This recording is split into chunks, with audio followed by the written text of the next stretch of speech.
Naiz irratian, bigarren kafea.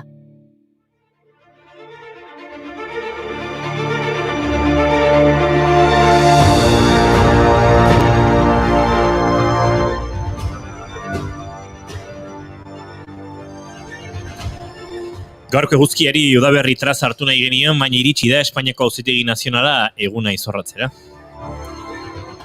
Pablo Haselen espetxeratzea agindu du eta 10 eguneko epea jarri dio bere kabuz aurkezteko. Haselek azpimarratu duenez, gertaera objektiboak kontatzeagatik espetxeratu dute, baina ez dute inoiz menderatuko. Azaroan, Espainiako Auzitegi Konstituzionalak ez zuen onartu raperoaren defentsak aurkeztutako babes helegitea. Auzitegi Nazionalak terrorismoa goratzeagatik eta monarkia eta estatuko segurtasun indarrak iraintzeagatik jaso zuen zigorraren aurka. A ver si encima voy a ser yo el culpable de que el rey dilapide dinero público yéndose de caza por África o que a sus amantes se compre su silencio con dinero público. Yo no soy el culpable de eso, yo me limito a contarlo como lo han hecho tantísimos medios. Entonces, si hay que pedir prisión para cada medio que haya contado esto, pues que no habría suficientes cárceles y son hechos objetivos independientemente de que uno sea republicano o sea monárquico. Baina, berri hobeak ere baduz. Eskerrak. Generalitateak 3. gradua eman die preso dauden buruzagi independentistei. Espetxetik atera ahalko dute egunez, bihartik aurrera. Gauerdian hasiko den hauteskunde kanpainan parte hartza baimenduko dio 3. graduak, Oriol Junqueras, Raúl Romeva, Josep Rull, Jordi Turull, Dolors Bassa eta Jordi Sánchezi. Carme Forcadell, Kataluniako parlamentuko presidente ohia, da baimena jaso ez duen bakarra.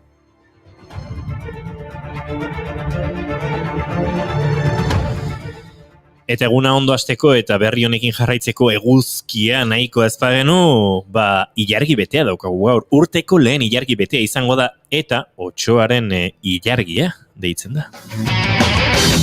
Beldu da orduen ilargi betie da seinalie da la mia.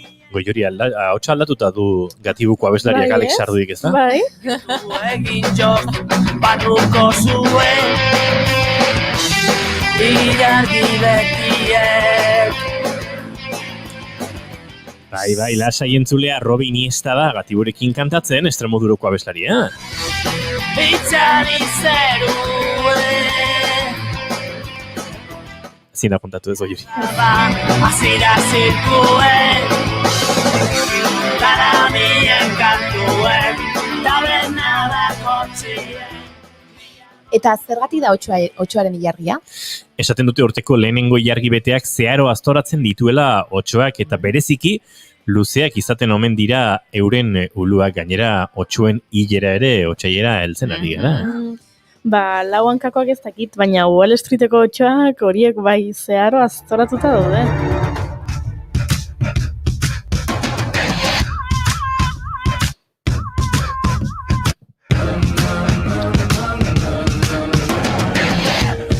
Theme song, my leather black jeans on, my body means on, part and I'm getting my scream on. Esaten nahi baduzu entzundu zerbait, baina ez dut erabat ulertu. Reddit, posizio motzak, posizio luzeak, stop loss aginduak, palanka efektua. Labur bilduz, ea ondo azaltzen dugun, lagunduko dira zoiana. Bai, jakina. Begira, GameStop bideojokoak kontsolak eta osagarriak saltzen dituen denda kate ezaguna da. Baina azken aldian ez zegoen bere momentu honenean. Akzio bakoitzaren prezioa $3,11 zen 2007an, baina 2020ko martxoan minimo historikoetara iritsi zen, $3,50. Orduan, Wall Streeteko putreek akzioak erosi zituzten posizio motzean. Horrek esan nahi du, akzioen prezioak jaisten zirenean, beraiek dirua irabaziko luketela. Posizio motzek merkatuan espekulazioa sustatzen dute. Azken finean, enpresaren porrotaren aldeko apostu egiten ari zara, eta horrek arazoak ekarri dizkio enpresari, kaleratzeak, lantegiak istea, eta bar. Hori gerta ez zedin, Reddit foroan pertsona batzuk antolatu egin ziren, eta akzioak erosi zituzten, Robin Hood modura. Horrela, atzo, GameStop enpresaren akzioak 100% igo ziren. Eta orain, Wall Streeteko inbertsore asko triste daude, beraien espekulazio joko honetan dirua galduko baitute. Esa pena, ese dolor, esa tristeza, esa rabia. Ara, Urkullu, gaur ere triste egongo da, eta ez zaio arrazoirik falta, Basurto eta Santa Marina ospitaletako zuzendari egindako txertaketa irregularrari buruzko ikerketak agerian utzi du gutxienez 20 bat lagunek hartu zutela COVID-ari aurre egiteko txertoa, eurei etzegoekienean.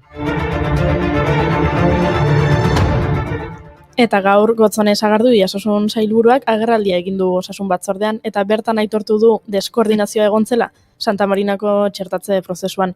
Bere hitzetan arduradun sentitzen gara deskoordinazioagatik, ni neu lehena. Aizu, bida, errua onartzea ez dago gaizki, Tengo que aceptar que tú no eres la mala, que el malo soy yo. No me conociste nunca de verdad, ya se fue la magia que te enamoró. Y es que no quisiera estar en tu lugar, porque tu error solo fue conocerme. No eres tú, no eres tú, no eres tú, soy yo. No te quiero hacer sufrir, es mejor olvidar y dejarlo así. Échame la culpa. No eres tú, no eres tú, no eres tú. Barkatu jazu, baina guztiak da, Maluma. Ba ez, hau da, Luis Fonsi, Demi Lovatorekin. Asko dozeago geratzen ez. Baino eskerrik asko Maluma ipatzagatik. Akabo! Isiliko beto neomani. Eta lotura raztu diazu, Ze gaurko egunez jaio zen Juancho Londoño Arias, Maluma bezala. Txin. Osa, benetan izaten Malumak Juancho Londoño Arias izena dula? Bai. Baina Maluma bezala ezagunagoa da, reggaetoneko abeslari eta konpositore kolombiarra. 27 urtetxo gaur. Eta beharrezkoa zan behar zoriontzea.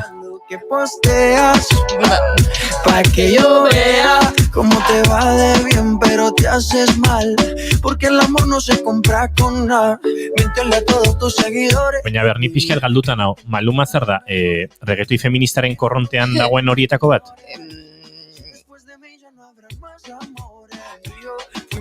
Uno, no se muena y uno antes del desayuno. Fumamos la boca. Ai, sartzen ari naizela uste dut, baina ez dut abulertzen, Martina pasada. A ber, esan ez eguzkiatea dela eta gaur gaude pixka Kolombiara joan gara. Ai, gusta jongo nintzen. Oba, de Kolombian ba mila musika, Baina ez Maluma. Juancho urte betetzeguna. Eta nere Juancho, urte askotako, amaren azpian bizi izan. Aiba. Kolombian, Medellinen, hori izanen beharra neukan. Baina, bueno, nik beste efemeride politxago bat ekarri zut inigo. Eskerrak. Gaur betetzen dira, 1985ean, We Are The World abestia. Ze urte hona 85, Bai, zergatik? Inigo jaio zitzaigulako. 85 Factory, yeah. Hoxe. Gaurko egunez, urte hartan, abesti hori grabatu egin zuten. Lionel Richie eta Michael Jacksonek sortu zuten, Etiopiako gosetea pairatzen zuten eginei laguntzeko dirua biltzeko asmoz. Eta artista ugarik abestu zuten bertan. Stevie Wonder, Tina Turner, Bob Dylan, Cyndi Lauper, Ray Charles. We are the chance to make it brighter day, so let's start giving. There's a choice we're making. We're saving our own lives. Ze pozik Clintonakin ego juri. Ze zeta zean. Gu jaio ginen melanaldi baten nun kontzertutara emate zen un metxeroa, naiz eta errez. Bai, hoxe. Baina bazpade. Hoi da, hola polipolita, romantiko. Nik ikusi zai, modan daude Kandela aplikazioak ere bai, ez? Bai.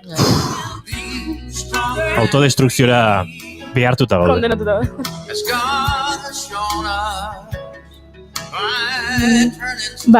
Abesti honeko 25 urte egin zituenean, berriro grabatu zuten artista berriekin Haitiko lurrikaren biktimentzako dirua biltzeko. Justin Bieber, Miley Cyrus, Toni Braxton, Celine Dion, Pink, Jamie Foxx, Fergie, eta bertsioa modernizatzeko edo rap bat sartu zioten. Koñi! Kanye West! Kanye West, Snoop Dogg eta Will.i.am. Hoi da, I am bezala. Gure bigarren kafeko...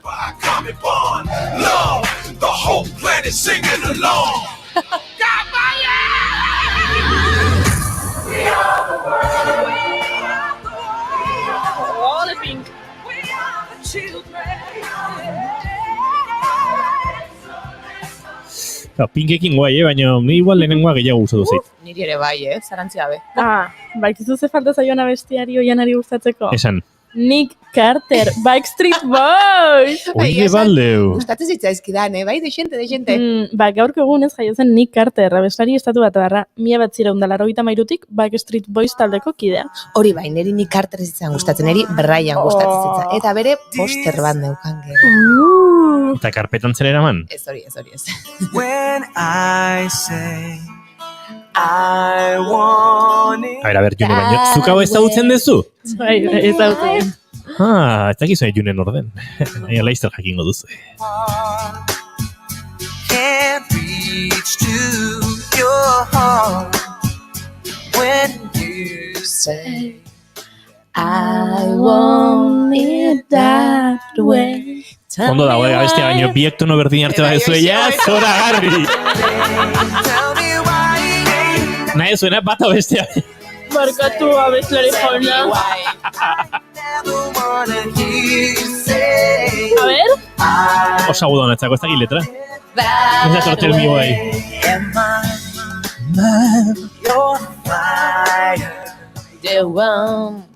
Oso ondo, Jana. Badakigu zein zegoen desafinatuta!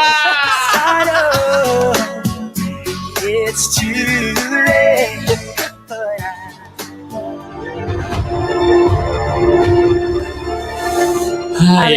Eta The We Are The World Basque Edition egingo balute, zeinek parte hartza gustatuko litzaizuke? Nik badakit zeinek ez. Nik Inigo nuke gonbidatuko. Ona, eta ni bai. Zuk bai ez. Alegia, euskera oso ondo menderatzen duzu. Bai, ulertu dizut. Momentu aten mitxatu da, Oianak ergatiboa gaizki erabiliko balu, baina ez. Zoragarri erabiltzen duzu. Gure belarri mesederako ez pentsa.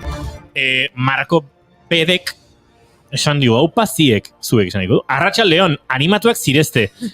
Zirezte, mapan kokatu barko bagenu, non kokatuko genuke?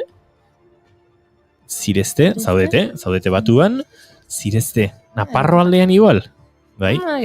Bera, Donestebe, bastan alden, edo Malerrekan, edo Bortziritan, oi, saltxa. Lapurdin, ze ona. Lapurditik entzuten gaitu Marko, que Twitch bitartez, maravilla. Zoetxerako Marko, eta arratsaldeon.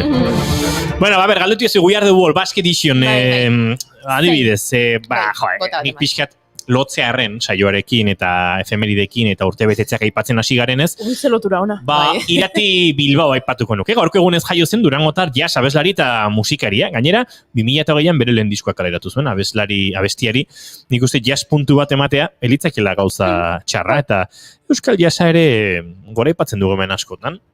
We Are The World, hola, swing bizkatekin.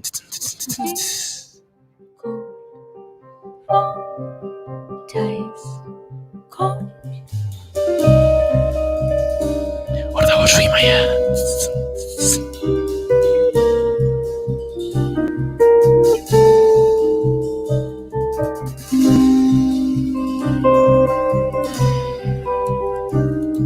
Baina proposamen gehiago egin ditzakezu, Bai, nik ingoet bat. Eta zeirutze zaizue, opera estiloan amaituko balitz.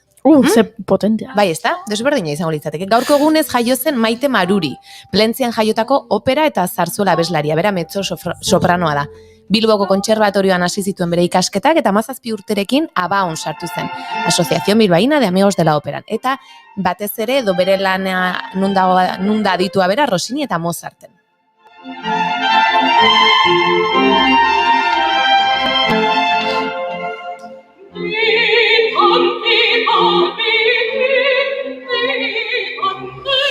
Ez dakit inoiz egingo den, baina esaterako enkargoa egin barko bagenion norbaiti konponketa hau egiteko, nire bururatzen zait Iñar Sastre piano jole konposatzaile eta musikari handiak egin lezakela. Gainera, imaginatzen dut, ez egin nola zortzikoaren ritmoren bat hor txertatuta, edo banakoarena, edo bai, ez dakit. Eta euskal bertsioa aipatzen ari zara pixka bat, orduan txistulari bat beharko genuke ziur, ez da? Eta zein hobeagoa, ez? Joseba Astiazaran, adibidez. Jagoba. Joseba, lehen ere. Jagoba. Aizu, gaur gurean izango ditugu. Harineketan diskoaren emanaldiekin burubelarri dabiltza, eta etorreko dira Jagoba eta Iñar. Bata esku utxik, Iñar, seguro. Eta bestea, eskuak bete erroskila, zesan du, roskila prestatu ditut, zuentzako eztarria zaindu behar duzu irratian, eta Sanblas giroan, girora horbiltzen ari gara, prestatu dizkigu, eta eskartzen digu.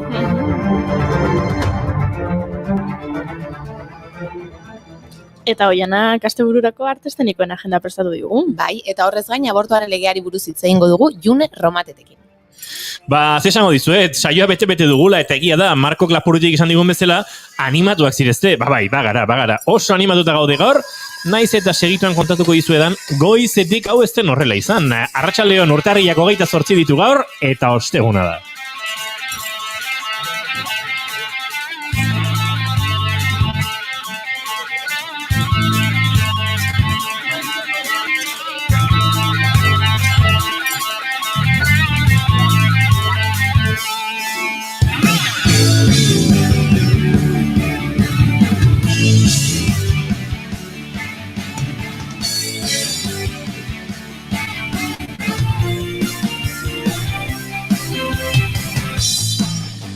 Zuekin Oiana Maritorena, Genbe Anderea.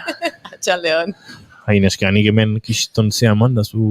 Ez, atxaldeon, zein barrun, ez dakit, gora bihotzak. Gora. Goiuri ezeiz arandia. Arratxaldeon. Fucking malu. Benetan, bigarren kafea egin. Maluma hola sardizazuen. Txek, zapa, tetu gabe. Nari flipatu nabena da, gure gaurko bigarren kafearen izar berriak Backstreet Boys ezagutzen dula, baina ze pasatzea, Backstreet Boys ez da inoizka dukatzen. June Romatet Ibarguren, arratsaldeon. Arratsaldeon. Azalduko dizuegu zergatik. Baina hurrengo astetan gurekin izango da June, bigarren kafean ongi etorri barkura, Mi esker. Ezin ziurta dezakegu hau portura iritsiko denik, baina tira, bidean ondo pasako du itxasoak baimentzen badio.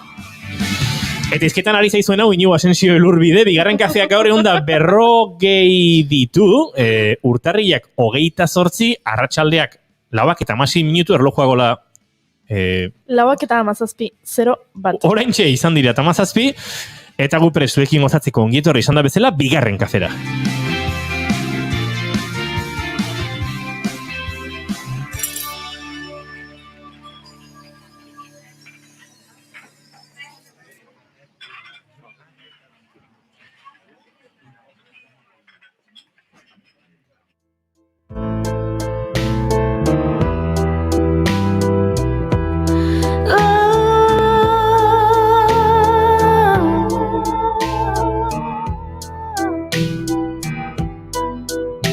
You came to me like an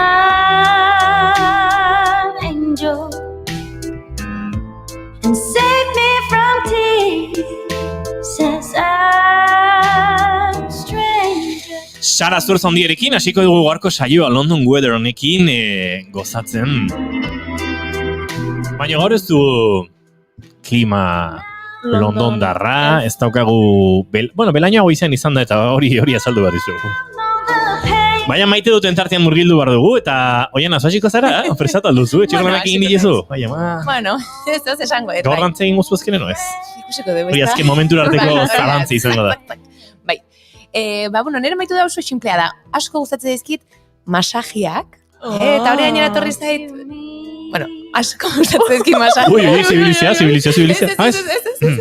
Ez, baina, ez, eta, Jesus, hor, espesa egongo naiz, masajiak baino asko gustatzen dizkit ere lastan txiki eta sutil horiek, eta nik uste askotan gehiago, ez? Bapatian hor norbaitek, zer, eskutxo bat, besoan, lastan bat. Imaginatzen, diskurso hau abestionekin. Ja. Piskat, guztia, klima, kontestua da cigarettes after sex. You know when you cry, but you wanna stay. Zein botako du hurrengoa? June, zuk prestaukazu? Bai, presaka. Zein da zure maite duta? Ni abesti bat ekarriet. Lokaleko lehiotik betizu taldean abestia, nire kuadrillako abestia izan da beti danik, eta, asko gurden zaiten gauza da. Baina zebat urte zen euskantzuk lokaleko lehiotik eta zutenen? Gutxi, baina oain parrandaren zuten den zerbait da. Leno, oingo parrandekin. Boa. Ezin entzun. Gainera, lokaleko lehiotik abestia zurine dalgok abesteu, eta goentxi esan zuten esian taldea, bere ibilbidea bukatu dula, eta orduan ez dugu entzungo zuzenean, ze batzutan abestu zuten lokaleko lehiotik Bai, parranda jotzen zuten bakoitzean publikoak eskatzen zuen abesti bat. Bai, orduan ja ez dugu entzungo zuzenean. Zuzenean ez, baina akaso entzun dezak. Bai, jarriko dezu. Hau zurini dago aipatu zuen, baina Jose Mendizabalek sortu zuen, Kantu berri bat sortzen zenbat alegin, zenbat burua uste ideien atzetik. Hau, temazo. June, zuetortzeak dozke gauza on asko. Joango gara deskubritzen. Eta hau izan daiteke horietako bat, baina honena bakizu zertan, bapatean Goiuri ez dela ingazte sentitzen. Kantu berri bat sortzen zenbat alegin, zenbat burua uste ideien atzetik. Kanto handia gaina badute dogmak hausteko gaitasuna. Ni gogatzen dut behin dokumentaloa grabatzen jazz ikasleekin, 15-21 urte bitarteko jazz musika ikasle temati eta sakonak eta konversazioak, ez dakite Marsalisen, Winton Marsalisen likau, eta beste zaize kontrabajista, eta bapatean hori joan tabernaten atarian zeuden lasai, haueko 10etan, eta falostean bueltaten manda, eta bestio jarri zuten. Bueno, jasapikutara joan zan.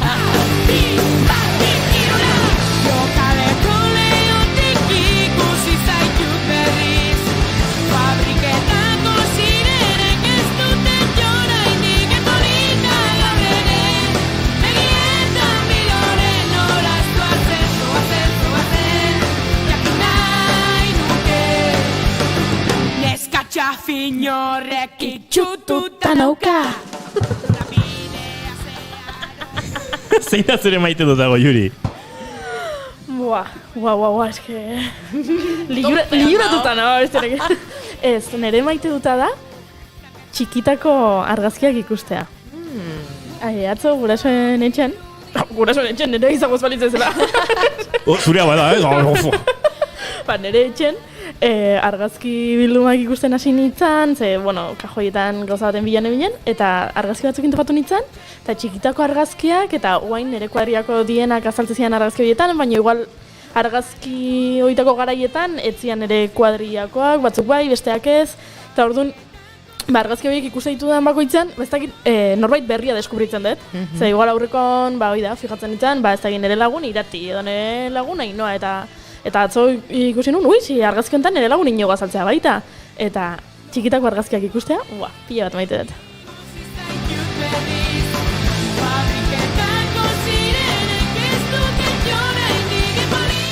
Nik maite dut arrazoi ematen didatenean. Eta gaur goizean sartu naiz. Ez da gertatu. Gaur gertatu da. Gaur estudiora sartu naiz, eta hemen ziren June eta Goiuri, eta egunon gora, egunon Euskadi, ez da gizten, no segen, ikriston energiakin, eta biak pixkatola. A ver, pixkat. Eta Goiuri hor pixka mutur beztuta, erdimar marka, neska, baina udaberria, eguzkia, bidaze politia eguna, ez da gizte. Bueno, iritsi izan du, erdiko ordu bat erdik edo, Goiurik onartzeko, bakizue pasadan, ni etorri naizenean, lainoa sartuta zehola, eta, claro, bainatean momentu batean nola ikustea, eta guzki ikusiet, eta orduan umore aldatu zait. Eta Junek esan du, eske nire iritsi naizenean, txapela sartuta zeon. Baina hori bakizu zerrena adierazgarri den, ez? Bai. Neska hauek oso goiz etorri dira lanea, eta Inigo... Eskerrik asko. Brandixio, ez? Eskerrik asko, baina. Inigo gaur beraiek etxetik atera orduko lanean ari zen. Eta lanean jarraitu dugu ez guztian zehar. Estudian ez egoteak ez du lan egitetik. Arrazoia daukazu, begira, berriz ere arrazoia emotizugu. Maite dut arrazoia daukadanean. Horixe, tonto, atxaldeko lauak eta 24 minutu, eta guzai egiten hasi beharko dugula geldialditxo eta bagatoz eta abortuaren inguruan hitz egingo dizuegu. Eta zozketa. Zozketa daukagula segituan. Wow! Naiz irratia. Jon Laseras ekonomia politikoko irakaslea da Euskal Herriko Unibertsitatean eta Luis Rodríguez ekonomilariarekin batera ikerketa bat argitaratu berri du. Euskal sindikalgintzaren azken 20 urteak aztertu dituzte eta ondorioak Jon Laserasek berak azalduko dizkigu. Bueno, greben kontuetan datuen arabera bai gara nahiko borrokalariak beste herrialdeekin alderatuta, baina gero ere literatura akademikoak esaten du Espainian eta Euskal Herrian baita, zera, enpresan dagoen langile eta enpresarioen arteko harremanak nahiko autoritarioa dela, ez? Orduan individualki agian ez gara borrokalariak, baina kolektiboki bai, ez? Tendentzietaz ikasi, itzengo nuke gehiago, eta estatistikak esaten dutena da, greba mantendu dela. Ez hainbeste igo, baizik eta mantendu direla, ez? 2017an, 2018an, eta 2019an igo dira grebak, baina 2015an adibidez oso gutxi egon ziren. Zeba, adibidez, langabezi tasa oso altua zelako, eta haindikan azkenengo krisiaren aztarnak bertan zaudelako, ez? Ekialdeko Europan greba oso gutxi dago, bertan ere nahiko lan harremana autoritariak daudelako. Baina beste herriekin alderatuta adibidez Frantzia, Italia, Portugal, haiekin alderatuz guk ere haien sistema legal eta historiko batean sartzen gara, nahiko greba egiten ditugu, ez? Transizio ondoren, egon ziren nahiko paktu handiak, eta bueno, elak ere ala nola, pizkat kontzertazio prozesuan sartu zen, komisiones eta objetikin batera. Baina gero ja 80 hamarkadan, eta 2000etan hola apurtu zuen kontzertazioarekin, Euskal Jaurlaritzarekin gehiago, eta kontraboteren estrategia deiturikoa jarraitu zuen, ez? Orduan, enpresetan eta egoteko prest eta borrokatzeko prest autua egin zuen, ez? Baina lab adibidez historikoki izan du nahiko joera 80ko hamarkadan adibidez baseak mobilizatzeko nik egin nuen ikerketa Mercedes-Benz Gasteiz, bertan nabari zen nola bertako baseak gai zen agian ez gaur gertatzen den grebaren bidez, baizik eta beste mobilizazioen bidez, goze greben bidez adibidez, edo beste motatako mobilizazioen bidez, bai zirela gai, ez? Gero lab 80 hamarkadan sindikato majoritario esartzen denean edo nahiko representazioa lortzen duenean, 1,5, gero negoziazioetan egoteko, bertan pizkat logika aldatzen da, eta oiko den sindikatu baten logikan gehiago sartzen da, ez? Sindikalismoak ez daka ardatz bat, edo ez daka joera bakarra, orduan Antonio Gramsci esan bezala, sindikatu bakoitzak egiten du bere historia, ez? Baina justo hemen, Euskal Herrian, olako joera gertu zaigu. Informazioaren aria, naiz irratia.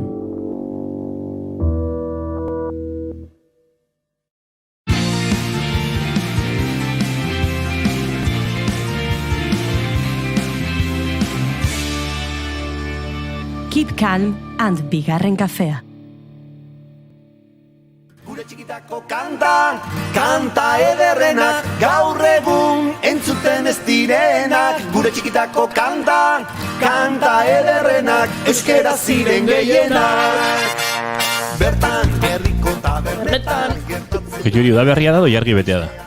Ilargi betea da. Erre frustrazioan ere, euskera zezin entzun kanta batera ere. Tradizioa, afizioa.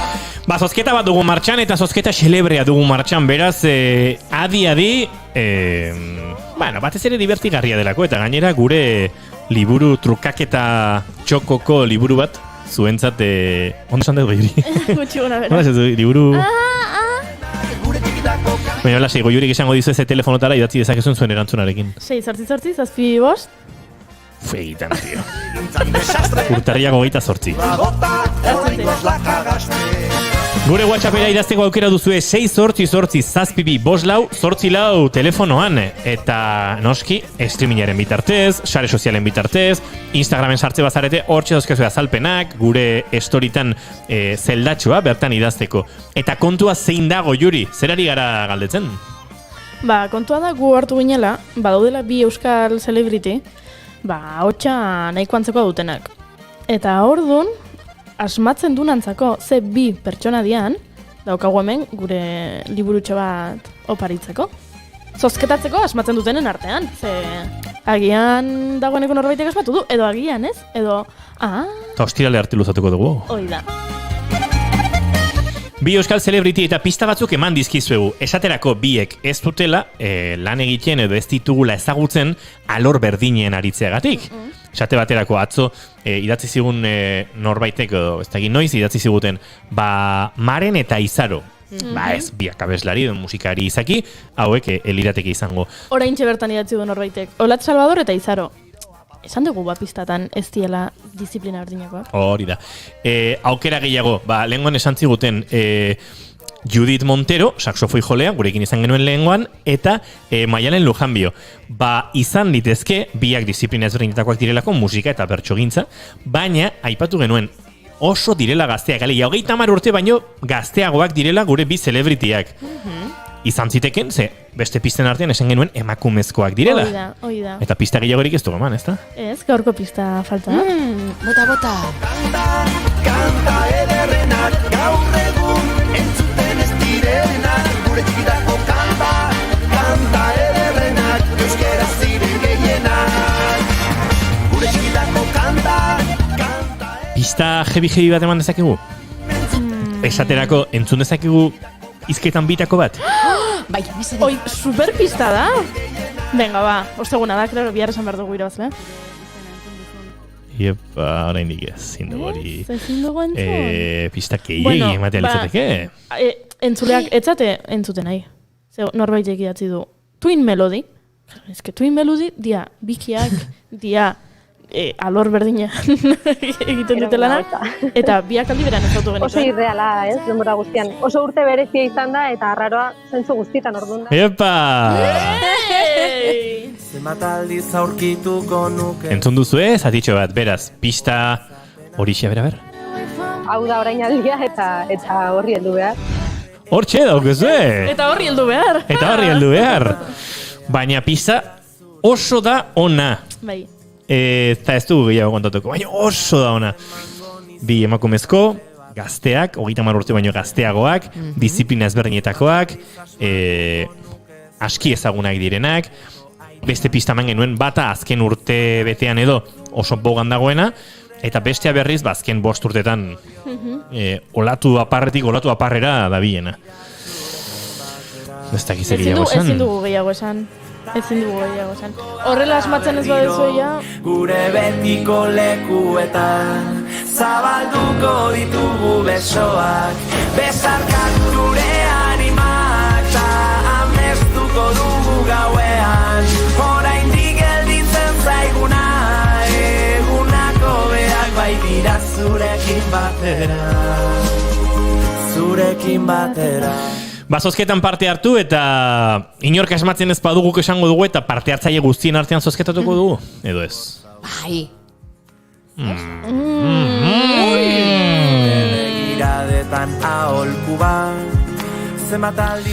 Biharko saioan azken pistak emango ditugu. Akaso saioan zehar inork asmatzen ez baduzue? Beste pistaren bat eroriko da. Eta opari izango da, esan da bezala, gure liburutegiko, edo gure liburu elkartruke txokoko, edo nola dituko diogu Juri?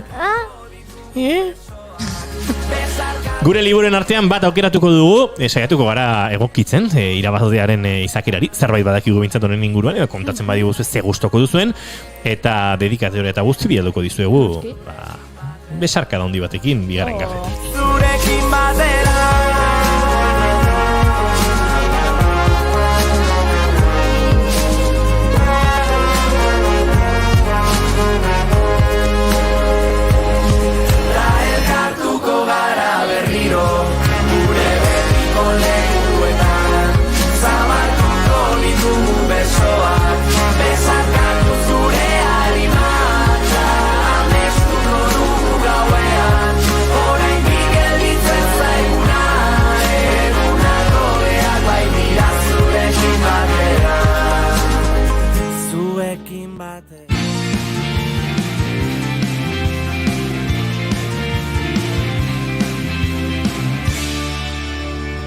emaiozu bigarren aukera bat egunari.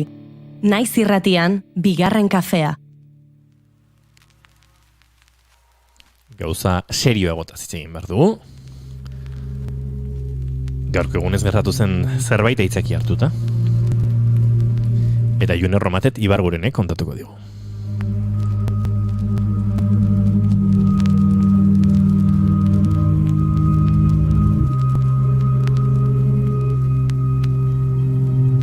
Ez dugu bereziki gure efemeridetan aipatu, nabarmendu nahi genuelako, baina gaurko egunez 1935ean Islandiak abortuaren legea ezarri zuen. Hemen ñabardura batzuk egin behar dira noski, eta gero azalduko ditut, baina koka dezagun 1935 urte hartan gure herrian.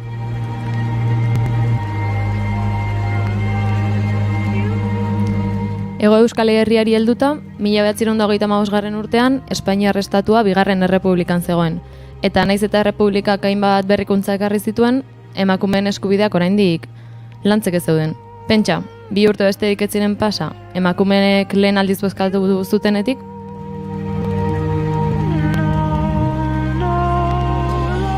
Gure entzuleak ere aspertu ditugu honekin, Juri. Berriz kontatuko dugu berriro.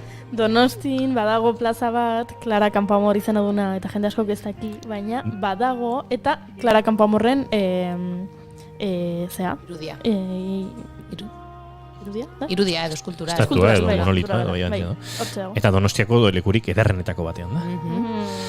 Eta bai, emakumeak urteietan ari ziren bozka bezalako oinarrizko eskubideak borrokatzen oraindik. Seguro que más de uno se sentiría inquieto si redactáramos un artículo en el que se dijera: se reconoce a las iglesias el derecho, en principio, a enseñar sus doctrinas en sus establecimientos. ¿O qué pensarían ustedes si se reconociera solamente, en principio, los derechos de las lenguas en regiones y provincias? ¿Por qué condicionar entonces la igualdad de sexos? Ipar Euskal Herriari begiratuta, garai hartan Frantzia depresioan zegoen, Lehen Mundu Gerra eta Bigarrenaren artean. Eta Frente Popularrak gizarte reforma batzuk sartu zituen gobernuan. Baina etzen izan 1975 arte, abortuaren legea ezarri zutela bertan.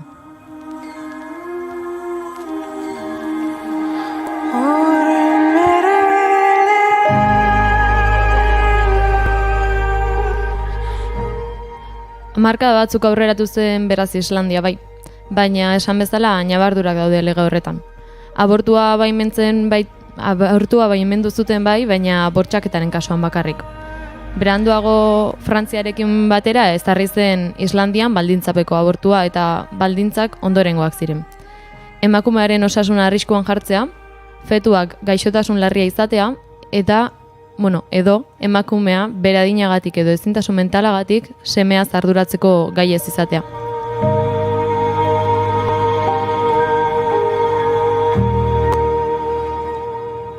Beranduago beste hainbat herrialdetan joan ziren abortuaren legea ezartzen eta bakoitzaren baldintzak jartzen. Gaur egun Europan Vatikanoan izan ezik abortua legala da eta Polonian aste honetan baldintzak estutu dituzte desgraziaz.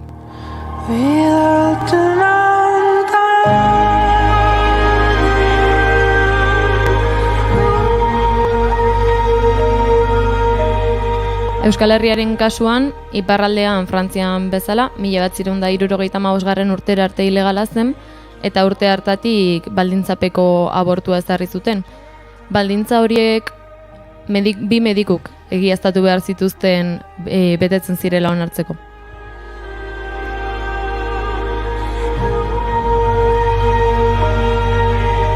Hego Euskal Herrian berriz, 1985 urtera arte ilegala zen. Eta urte hartatik 2010 arte bortxaketagatik, umearen malformazioagatik edota amaren arriskuagatik bakarrik abortatu ziteken. 2010 urtetik aurrera aldiz emakumeek 14. astera arte libreki abortatu dezakete eta 22. arte ama edo fetua arriskuan egongo balitz.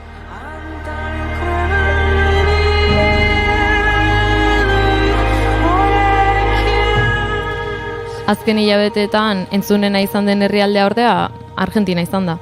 Etengabe kaleak kolore berdez josi dituzte eta urte luzez borrokatzen aritu ondoren, 14. astera arteko abortua legalizatzea lortu dute. Eta unkituta ospatu genuen bigarren kafean.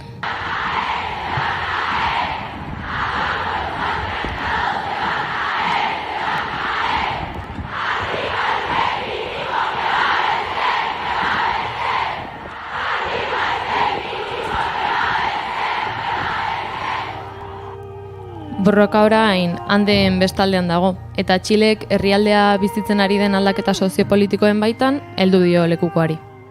La marea verde llegó a Chile también.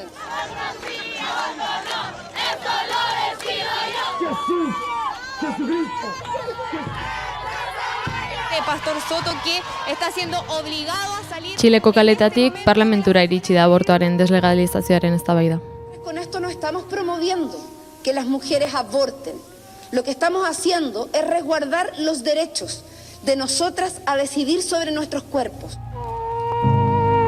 Duela mende bat Sobietar Batasunean hasitako borroka honen emaitzak leku askotan ospatzen ari garen arren, Polonian aste honetan atzera pausoak eman dira. Ia 100% ilegalizatu dute. Dirudienez emakumeek oraindik azalpenak ematen jarraitu behar dugu.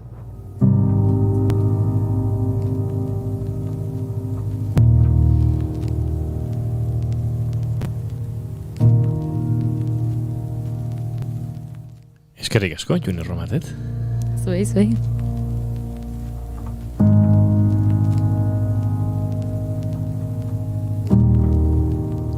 Eta Islandiako doinu folklorikoenak modernizatzen dituen musika ontatik, musika garaikidera egingo dugu salto segituan, Maria Zubimendi eta Ane Urbizu gurekin izango ditugulako, soinua iratzarri egitasmoaren inguruan aritzeko.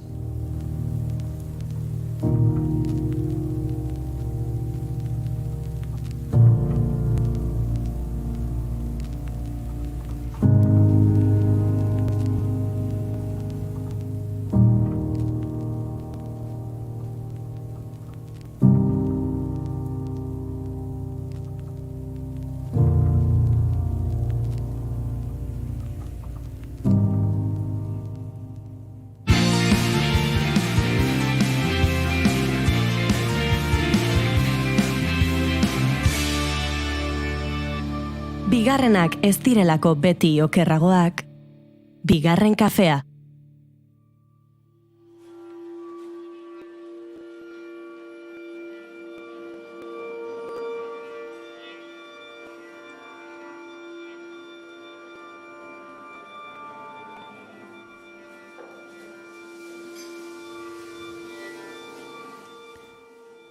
Horrelako doinuak eta entzungo ditugun bestelakoak noski sortzen dituzte soinua iratzarrin edo behintzat sortze hori sustatzen dute, ze sortu azalduko dizuegu nola sortzen diren.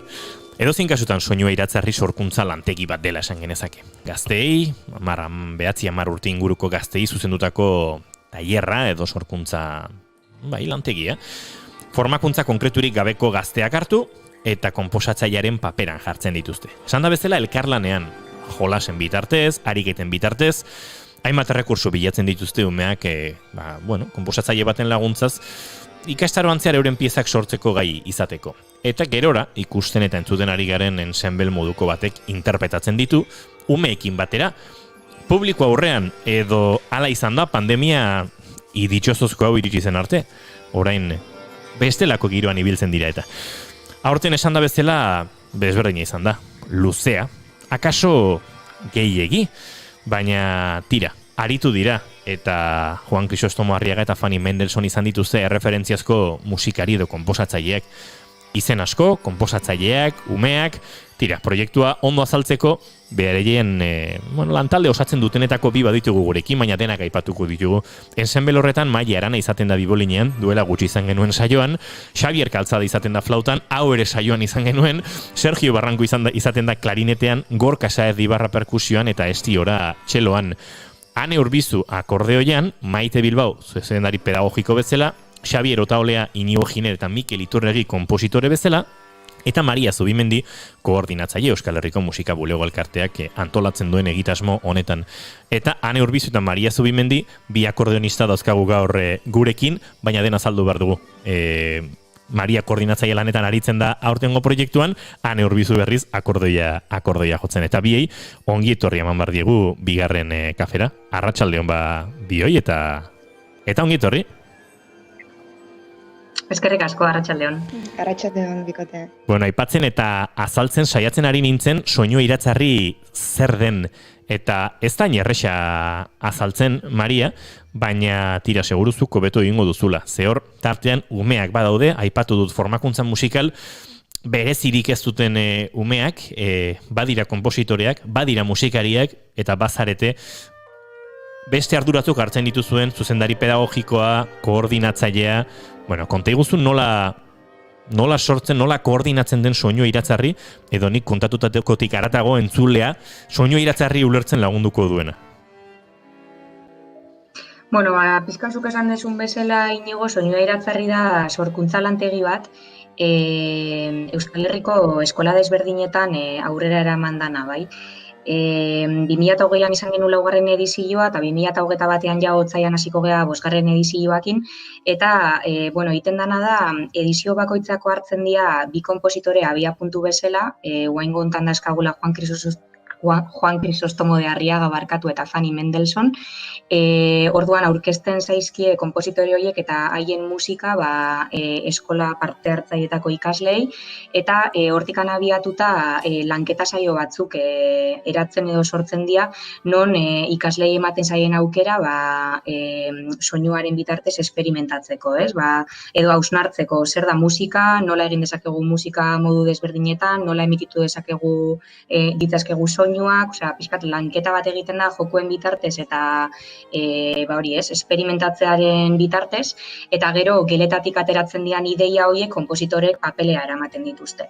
Behaiek egiten dute sorkuntza prozesua edo benetako konposizioak, eta gero proiektuan amaieran ikasleak estenatokira igotzen dira musikariekin batea, prozesu hortan guztian dituzten frogak, jokuak, esperimentazioak eta guzti horien emaitza publikoan aurrean erakustea. Saiontan saiatzen gara, eta gehienetan lortzen dugu, COVID-aren inguruan ez hitz egiten, baina batzutan ezinbestekoa da.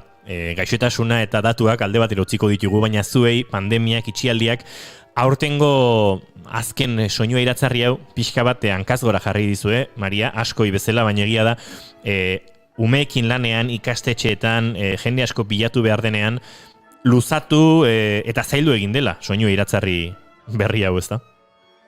Bai, hori da, normalki proiektua izaten da, kurtzo ikasturte osoko proiektua, 9 hilabete irauten duen proiektu bat, orduan, klaro, hasi ginen 2019ko iraian hasi ginen, eta 2020ko ekainean bukatu bergenuen proiektua abenduan bukatu dugu. Tartean izan genuen pandemia, danoke 40 aldian etxean gehiatu behar izan ginen, orduan etzan egon modu ikan proiektua aurrera eramateko gainea, ekimen musikakin lotutako eta nik uste orokorrean arteakin lotutako ekimenak nik uste presentzialak izan behar dutela. Telematikoki egin daitezke gauzak, baina ez da berdina eta gaina umekin lantzeko etzan bideragarria.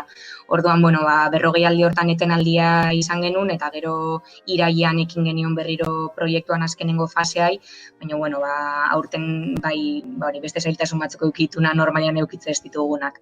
Azaldu behar da, proiektua berez, proiektu luzea dela, alegia konposatzaileek lehenengo kontaktua, lehenengo harremana izaten dute gazteekin, azaltzen zaie zer egin nahi den, hori baino lehenago zuek, pentsatzen dut zuk eta Maitek zuzendaritza pedagogikotik ere, ikastetxetako arduradunekin proiektua azaldu, gerora izaten dira umeekin bilera hoiek eta konposizio lan hoiek, beraz, prozesua berez luzea izaten da, eta ia azaldu duzun bezala ez, 2019aren bukaraldera hasi eta 2020aren ekainean bukatu behartzuen horrek, hartzen ditu hilabete batzuk berez prozesuan lanketa guztia osatzeko, ez?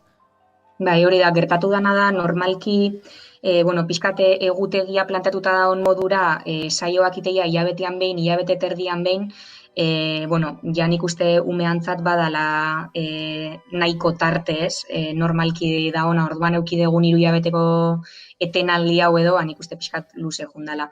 Eta pixkat horrekin lotuta eta proiektuan analizia inda, 2021 proiektua erabaki dugu 6 hilabetetakoa izatea.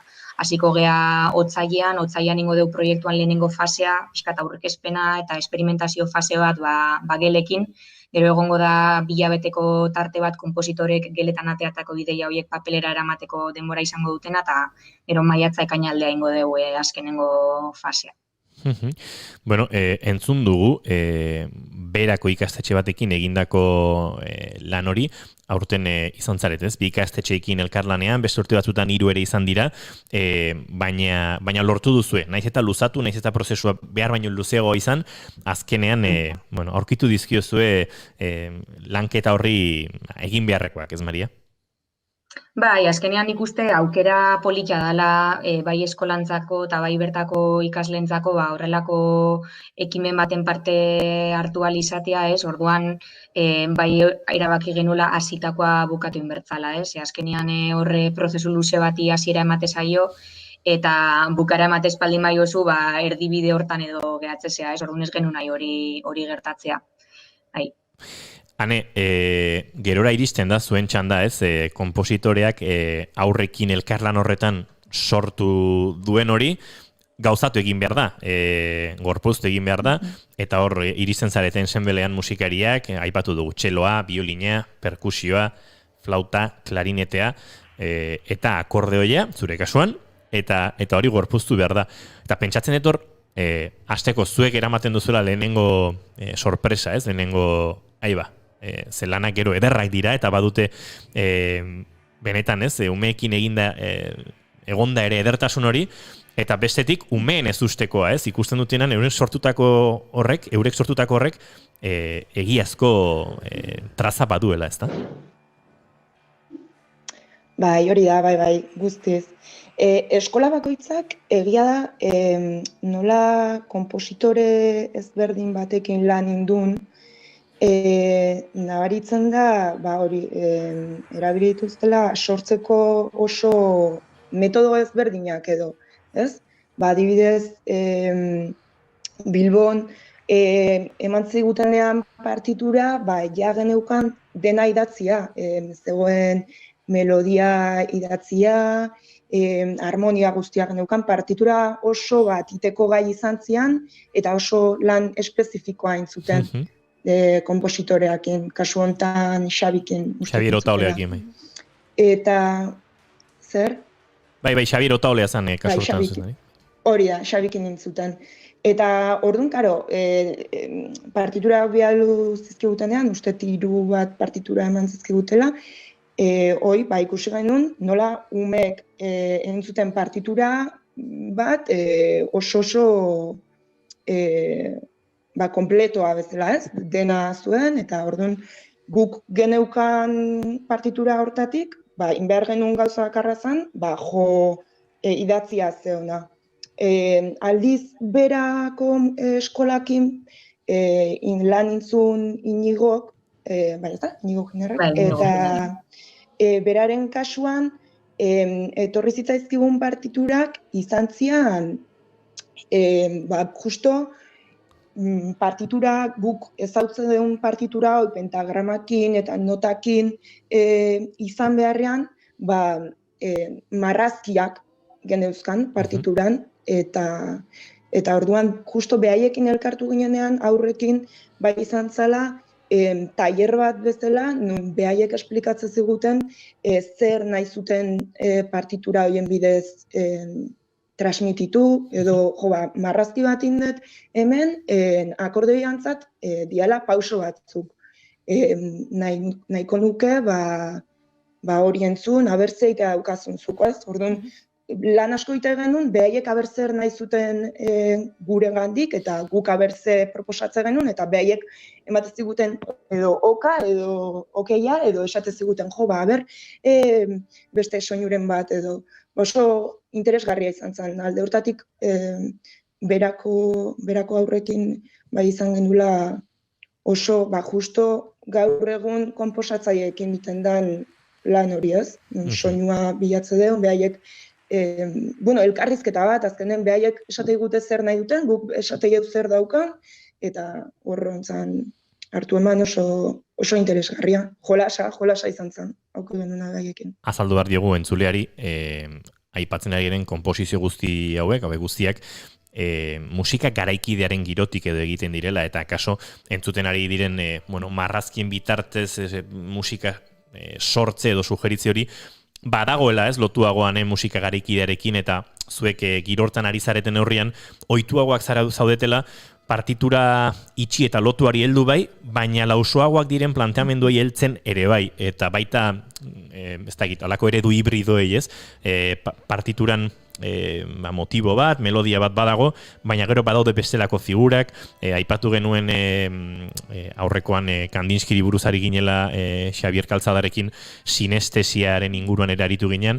Bueno, zuek zentzu guztiak ere musikarekin lotzeko joera hori izaten duzu, edo behintzat musika garaikideak horri guztiari ematen dio aukera, ez? Bai, hori da guztiz. Adibidez, bazegoen hor obra bat, esatezula, justo, esan ez du inigo, COVID-an inguruan ez deula asko itzen gai, baina bai, behaiek sortu zuten partitura bat, justo, zala, beraiek, pixka bat, 3 hilabete, konfinatuak egon ginen 3 hilabete hauetan, leiotik behi da, entzute zuten, soinu hoik transmititu nahi zituzten, ez? Eta orduan, behaiek, adibidez jarri zioten tituloa, ez dakit, nintzesoen batzen, baino, COVID, edo horrelako zerbait jarri zioten.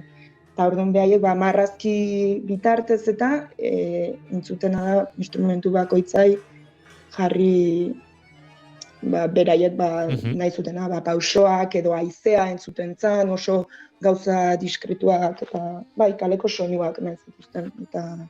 Horrelako soinu. Bai, modu, zentzu hortan gu adibidez oso irekiak gaude, musika garaikidea jotze dugunak, gaude irekia jolastera, soinu berriak bilatzera, modu berriak, jotzeko modu berriak, kompositoreekin eta aurrekin lan egiteko modu berriak bilatzea, ez? Eta bai, bada interesgarria, azkenen bilatzen deulako gure instrumentua bilatzea azkenen zer beste gauza dauzken, ez? Ze eman dezaken gure instrumentuak eta musikak, ez?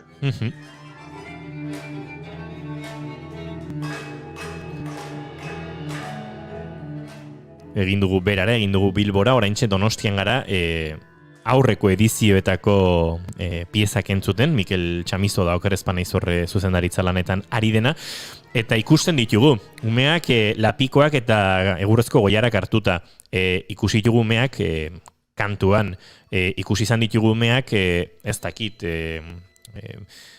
ura dator, oiuka euriari buruzari nahi zutelako, ikusi ditugu plastikozko odi batzuekin soinuak egiten, entzun dugu, horri txuriekin hauek astinduta edo tolestuta sor daitezken horrelako soinu motak sortzen. Ikusi ditugu teknologia baliatzen mikrofonoen bitartez halako delay efektuak, atzeratze efektuak sortzeko. Edukiontzi honek, Maria, badu denetarako, eta uste dut hori dela aurrengan hain erakargarria egiten dena, ez? Euren burutik pasatzen denia edo zerk aukera duela musika bihurtzeko, beti noski, horrelako konposatzaile eta musikari onak bide lagun izan da, baina irekira horrek eta guztiarentzako tarte horrek nik uste erakartzen ditula asko, ez aurrek? Bai, nik uste hori dala pixkate proiektu honen aberasgarritasuna neurri handi baten, ez? Azkenean musika garaikidea ere pixkate gerozta gehiago da norabide hortara juten baita mundu profesionalean, ez? Osea, lehen hanek esan duen bezala partiturak jotzezian, oain musika garaikidean geroz eta gutxi jolantzen da partitura itxi bat, askoz gehiagoaz igual improvisak eta zentzua daukan musika estilo batea, badaude konpositore batzuk gaur egun ere egunerokotasunean erabiltzeitugun objektuak erabiltzeituztela instrumentu konbentzionalen ordez musika sortzeko. Bai, arte garaikidea hori da, ez? Burura etortze zaizun materialakin edo burura etortze zaizun ideia batekin azkenean soinua sortzea edo musika sortzea, ez? Orduan nik uste azken finean proiektu hau ere gauza bera dala. Azkenean gaur egungo konpositoria juteia umeakin lanketa hoiekitea, eta orduan behaien mundu profesionalean edo, bai, osea, behaiek profesionalki ere ite dituzten obra hoiek umeakin lantzeituzte edo lenguaia hori gerturatzeute umeengana, ez? Eta azkenean hori oso polita ite zaie umeai, osea, ume bat egitzaio igual okurritzen lapiko batekin musika indezakela, baina egin daiteke. Ez, orduan hori da pixkat nik uste proiektu honen erakargarritasuna edo aberastasuna baita neurri handi baten. Maria, aipatu du koordinatzaile lanetan ari zarela orain, baina aurreko edizioan, eta gainera, streaming bitartzen jarraitzen gaituztenek ikusi zaituzte hortxe lehen planoan akordeia helduta, instrumentista bezala ere aritu zara, eta hor bada ez, umeak ez ustean harrapatzeko hainbat eta hainbat baliabide, eta gainera, instrumentuek eurek ematen dituzte baliabide horiek, zuen kasuan soinu joleak zarete, akordoi joleak zarete biok, eta akordoiak berak ematen du, ez, auspoaren bitartez, haize soinuak sortzeko, ez dakit, lenguetak edo instrumentua itota, orruak, behiz zaratak, gauza asko egiteko gaizarete, eta horrek guztiak ere, txunditzen ditu umeak, ez, batean konturatzen dira, wow, instrumentu hauek, denek ematen dute aukera gauza askotarako eta jolaserako edo imaginazioa lantzeko, ez? Bai, nik uste instrumentu danak txunditze dituztela ikasleak zentzu hortan. Egia da, gaur egungo umeak, orokorrean, gaur egungo gizarteak gerozta urrutillo da hola musika klasikotik eta zer esanik ez musika garaikidetik. Orduan, proiektu honen beste helburutako bat ere bada, hain urruti da on musika klasiko edo garaikide hori umeengana eta beraz gizartean gana gerturatzea, ez? Guretzako oso normalak dian baliabideak edo musikan behaientzako oso arraroak dira. Orduan edo zer gauzakin harritzeia, disfrutatzeute pilo bat eta gauza berri asko deskubritzeituzte, ez? Eta, nahi gustako litzaiake ez dakit umian sentsazioa edo zer dan, igual guaindikan txikiak dira esateko edo gure refleksio horiteko, ez? Musika garaikidean gana gerturatu diala, baina pixkat sentsazio horrekin gehatze baldin baia edo gehatze baldin baia behintzat pentsamendu batekin musika garaikidea ez dala hain arraroa edo ez dala hain aparte hon berdun gauza bat, nik uste proiektuan helburua betetzea lortzen deula, ez? Ekintza honekin. Askotan umeek eurek ez dizue hori jakinaraziko, naiz eta hori nabaritu egiten den, Maria, biak ere arituko zinaten inoiz formakuntza lanetan eta umeekin lanean eta badakizue hori interpretatzen, baina esango nuke, eta biontzako galdera, Ane nahi dazuzuk erantzun lehenago, arduradunek ere ikastetxeetan izaten dituzuen, ez da egite, bitartekariek, musika irakasleak, zuzendari pedagogikoak ere izaten dira ikastetxeetan, eurek behintzat bai jakinarazten dizuetela, ez? Egitas montan apostu egin genuen, akaso zalantzekin, ze egia da berritzailea dela eta baduela, ez, akaso austaietik, baina gerora konturatzen direla umeak oso gustora daude eta zai daude noiz iritsiko, noiz emanaldia egingo, hori ere jakinarazi dizuete ez da, ne? Bai, guztiz. Bueltatu ginenean, noiz izan zen, abendu inguruan izan zen, bai, abenduan bueltatu ginenean berriz ere eskolatara, jabazekiten zer zegoen, eta beraiekin hartu eman bat izana, iritsi ginenean berriz, bai, kriston ilusioak intzeuden, gainea, ilusioa zeukaten, beraien piezak entzun ahal izango zituztelako, beraien lana entzun ahal izango zutelako, eta bai, oso gustora, ume asko ikuste zitzaien, gainera, esplikazioak emateako garaian, ez? Obra hau ezakizte, imaginatu, beraien mundua, derrepente, hasten zitzaizkizuen, hasten zitzaigun esplikatzen, ez? Eta hoi oso gogotxu ikusten zitzaien. Eta guri, askotan ez ziguten ikusten nola helduek bezala, ez? Ikusten ziguten beste pertsona batzuk bezala, beraiek zer egin dezaketen gure musikarekin, eta hori bai, oso gogotxu, eta amaieran ere, kontzertua amaieran ere, hori eskerrak ematen ziguten batzuk, eta irakasle asko gerturatzen ziren, gero baita esaten ze gustora egon diran, umeak eta zenbat ikasi duten, Olako proiektuak askotan eskolara ematea ez da erresa, eta ematen dizutenean aukera, olako proiektu bat aukitzea zure eskolan umentzako, naiz eta musika ez jakin, ume askok, da oso aberasgarria da. Eta sorkuntza dagoenean tartean, oraindik gehiago, ze azkenean beraiei barrutik pasatzen zaien zerbait da, ez da hor alde batetik ikusten duten zerbait, beraiek sortu dute, beraiek sartu dira proiektuan bertan, eta bai, oso gustora bukatzen dute proiektuarekin egia esan. Maria, amaitze aldera, aipatu dugu sorkuntza prozesu hori, baina bestalde hor badaudez, aipatu ditugun referentziazko konpositore horiek ekartzen dituzuenak, entzungarri egiten dituzuenak, eta hor ere bada bestelako helbururik ez, duela urte pare bat Jose Maria Osandizaga eta Lili Boulanger izan zen dituzten, aurten aipatu ditugu referentziazko horiek Juan Crisostomo Darriaga eta Fanny Mendelssohn, euskal konpositoreak ekarri eta bestalde emakumezko konpositoreak, bereziki historiak eta patriarkatuak eta kulturak historikoki bizi izan duen joera horrek estali dituen emakumezko horiek ere badakartzazue gurera. Eta horre badago soinu iratzarri proiektutik benetan interesgarria eta txalogarria den zerbait, ez?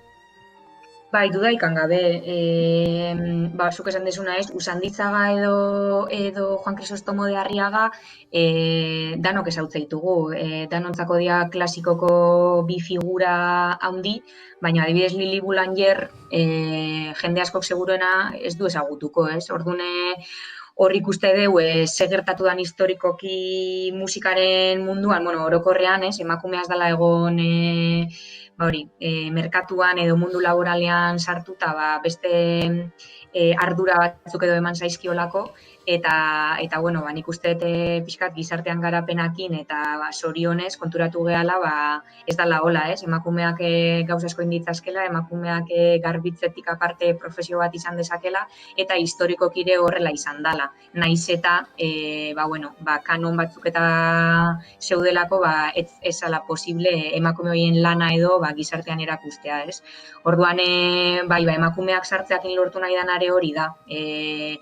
Esatea, Fanny Mendelssohn oso konpositorein garrantzitsua izan zen, bere garaian ez zitzaion inolako propaganda ikan edo etzan bere konpositore bezala intzun lana ikustarazi, eta guk gaur egun ikustarazi nahi dugu, lehen etzan gauza hori, ez? Orduan, nik uste hola jarraituko deula, bi ediziotikan behin esateitugu aukeratzea konpositore, abiapuntuko konpositore berriak, eta lortu nahi deuna da beti izatea bikote hori, ez? Gizonezko bat, baino emakumezko bat, bai. Zalantzarik gabe, zinez beharrezko eta oso interesgarria den proiektuaz aritu gara, eta eskertzen digu Maria Zubimendi koordinatzaile eta Neurbizoa koordinariari gurekin egoteko hartu duten denbora, Euskal Herriko Musika Bulego Elkarteak antolatzen duen edo kudeatzen duen soinu iratzarri proiektuari buruz gurekin aritzeko hartu duten tartea. Mila esker bioi, eta buruan izango duzu dagoeneko urrengo edizioa bestelako proiektuak, beraz izango dugu seguru bigarren kafean berriz ere aritzeko aukera. Eskerrik asko bioi. Eskerrik asko. Agur. Mila esker. Aio.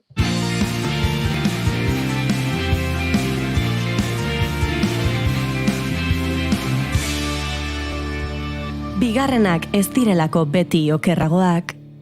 Bigarren kafea. Eta bigarren kafearen laborategia bihurtu da berriz ere, ez dakit, mundu xelebre baten pareko lekua. Zeguk Oiana Maritorenarekin segituan, asteburuak edo hurrengo egunek emango duten arte eszenikoen itzorduen zerrendari helduko digu, gure agendari helduko digu, baina prest dauzkagu dagoeneko gure laborategian Inar Sastre eta Iago Astiazaran, piano entzuten dugun pixkat, Inar, konprobatzegatik bakarrik. Entzuten dugu piano zahar kotxa hori, baina tira, eskertzen diogu gizajoari handik eusten diola bizitzari. Eta Iago, zure txistu entzun dezake gure? Txistu ondo jotzen duenak, ze gozo jotzen duen, Beno, segituan izango ditugu gurekin, eta hor txikusitzak ez gure laborategian, baina guk lehenago, noski, heldu behar diogu agendari. Eta nik esklusiba badaukat. Ui! Bota. Egunean behineko 6. denboraldia, astelenean. Oh! Bueno. Eta gero, Iñar Sastezaiago Bastiezarei galdetu behar diegu gure zozketagatik. Ze, ari gara, gure liburutegiko liburu bat oparitzen, zozketan, bi euskal celebrity badirelako, antzeko hautsa dutenak, oso antzekoa, bi emakumezko, gazte, pistak ero esango izkizuegu, eta zuek ere lehiaketan sartuko zaituztegu. Ea lortzen duzuen asmatzea, nor diren. Jago ba hona dago zeitan. The kids swimming pools. Baby, what's your sign? My moon's in. Kantozuko keratu zu, ez da? Bai. Beno, gaurtik hasita, Urtarrilak 28 dituela esan dugu eta badugu zer ikusia, zer gozatua, eta gainera dagoeneko oso name dropping bilakatzen ari gara, baina gure saiotik igarotako protagonista batekin lotura duen emanaldia, eta gainera emanaldi horren inguruan sakon aritu ginen. Bai, hori da. Gaur eta bihar, ostirala, Sisiforen paperak ikusteko aukera izango dute donostiarrek, oraingoan, ez?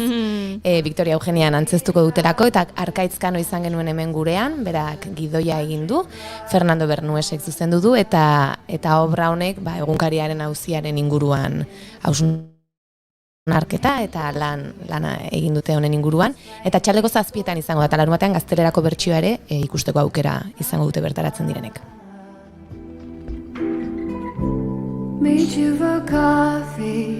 Ostiralerako beste proposamen batzuk ere badauzkagu eta gurean ere izandakoak dira hauetako batzuk. Eztok erokoak egongo dira Sopelan arratsaldeko 7etan, hemen izan genituen gurekin, tartean teatrokoak, joan den astean ere uste dut Mikelekin itzen genuela, ezta?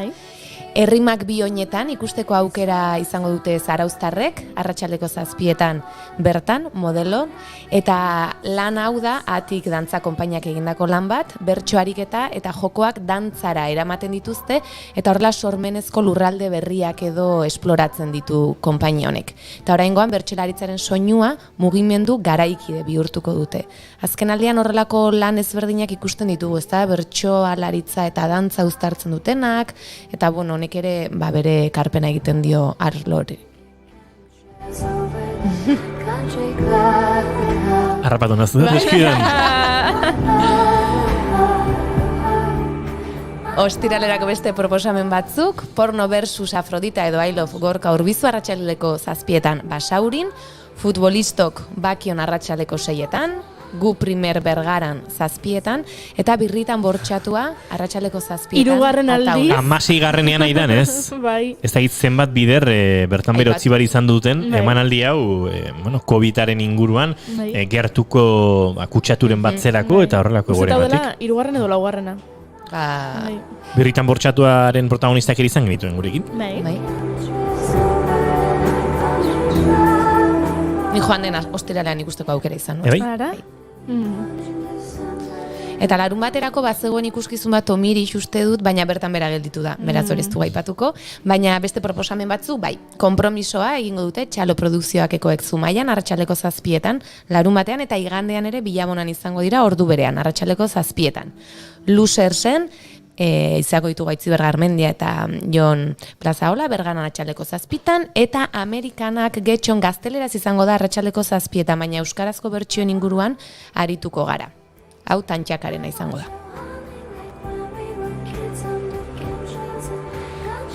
Eta iganderako proposamentxo bat Anoetan bizi direnentzat arratsaldeko 6etan, Erradikalak ginen. Honi buruz pixka tola noizean behin aritu izan gara, eta beraien sinopsian diotenaren arabera, nahiko gai sakonak landuko dituzte.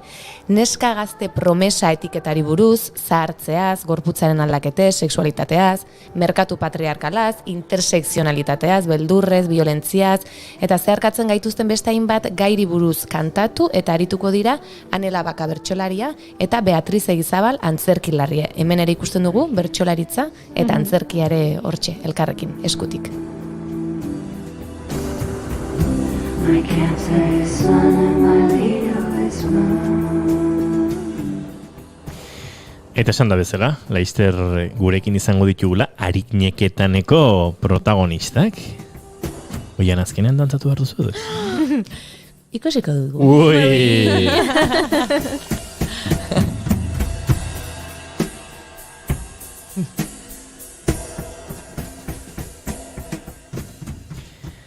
Beno, zertan hasi aurretik, hauek instrumentu hartuta etorri direlako, arte eszenikoen inguruan ariko gara, dantzarekin ikaragarri lotutako emanaldi edo ikuskizun batetaz ariko gara, baina eurak biak musikariak dira, sasidantzariak edo dantzari xamarrak ere, eta hortaz ere hitz egin marko digute, baina zertan hasi aurretik, uste dut, agurra entzuteko moduan garela, beraz, Iñar Sastre eta Jagoba Astiazaran, zuek nahi duzenean, aurrera.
Wow! Bagurtu gaituzte eta badatoz pixkanaka gure inguru akustiko ontara, Iñar Sastre eta Jagoba Astiazaran hartu zuen aurikularrak, eroso jarri, xeri, kokatu mikroen parean, eta itxiko ditugu zuen instrumentuenek, eta zuek entzuteko behar ditugunak irikiko ditugu. Arratsaldeon babioi, eta ongitu horri, bigarren kafera. Arratsaldeon. Zuk jago altxa mikrori beldurri gabe, norbait ibili zen atzor, zuen joa jusio guazena, eta...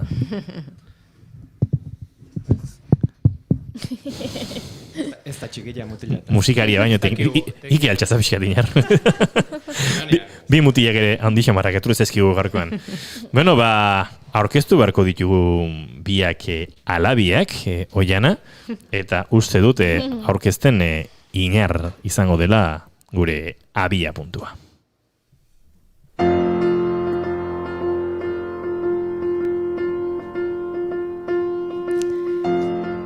Iñar Sastre, Irura, piano jolea. Gaztedatik musikazale, Iñarrek piano eta improvisazio ikasketak burutu zituen musikene eta Conservatoire National Supérieur de Musique et de Danse de Parisen. Era berean, musika klasikoiko ikasketak, jazz piano ikasketekin osatu zituen Parisko Ravel Kontserbatorioan. Edozein musika estilotan aritzeko gaitasuna du artista honek. Musika klasikoa, jazza eta herri musika oinarri izan da, bere lana batez ere musika beste disiplina artistiko batzuekin uztartzean sustraitu da. Batez ere, arte bisual eta eszenikoekin.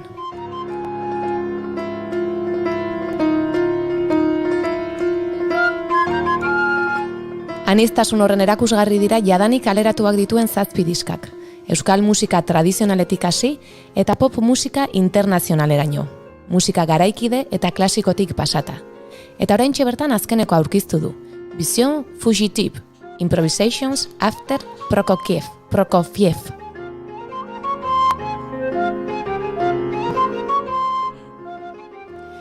Improvisazioarekiko duen erakarpenak egitasmo ezberdinetan parte hartzera eraman du.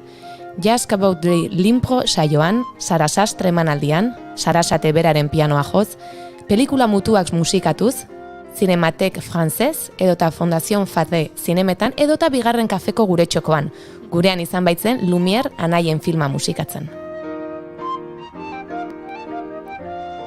Arte eszenikoen munduan espektakulu ezberdinetan aritu da eta talde ezberdinekin ohikoa da lanean jardutea. Ertza, Isidro Larrañaga akordeoi orkestra, Alur dantzataldea, Mugmus laborategia edota Kukai dantzataldea. Horrez gain, dokumental laburmetrai eta luzemetraiei, Euskara munduan, Richard Oribe, Al otro lado de las medallas, Egun batez 25, ere musika sortu die.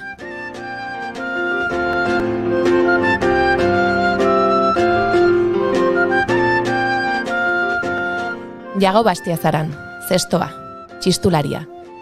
Goi mailako musika ikasketak egin zituen musikenen, musika tradizionaleko instrumentuak, espezialitatean, txistuaren espezialitatean, eta konposizio espezialitatean. Euskal instrumentu folklorikoaren alorrean azken urteotan garatu diren teknika berri guztiak sailkatzen dituen tesi handi bat ere egin duelarik.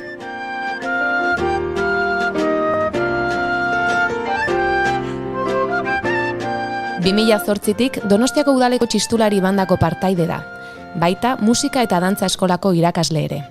Gainera, Juan Crisostomo de Arriaga Musika Kontserbatorioan eta musikene goi mailako musika ikastegian ere irakasle izan da. Musika talde ezberdinetan ere aritu da txistulari. Euskadiko orkestrarekin, Xare, Ziklus edo Ketan taldeekin besteak beste.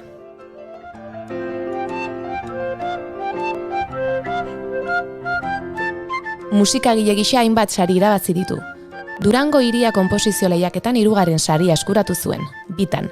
Ikerketa musikalari eskaintzen zaion Donostiako Orfeoia EHU saria 2012an.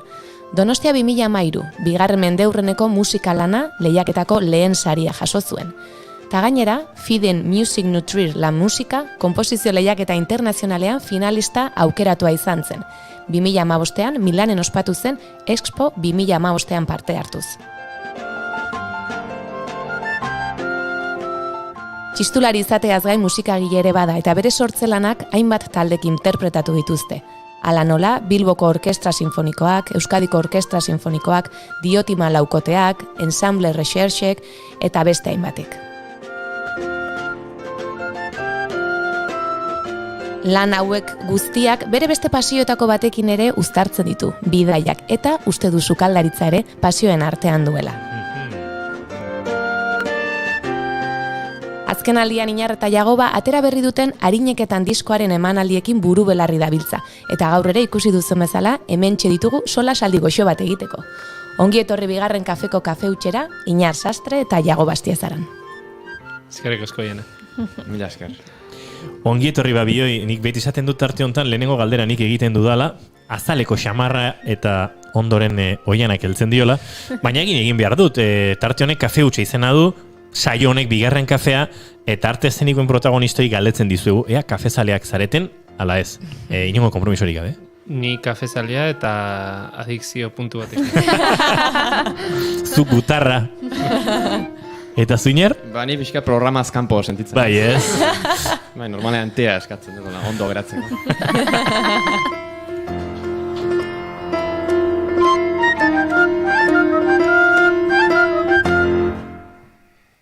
Bueno, aipatu dugu Arineketan, uste dut elkar aspaldi ezagutzen duzuela, lan askotan ere elkarrekin arituak izan zaretela, baina hola lehenengo aldiz zerbait elkarrekin sortzen duzuen lehen aldia ote den hau, eta kasu honetan txistua eta pianoa dantzak elkartu ditu.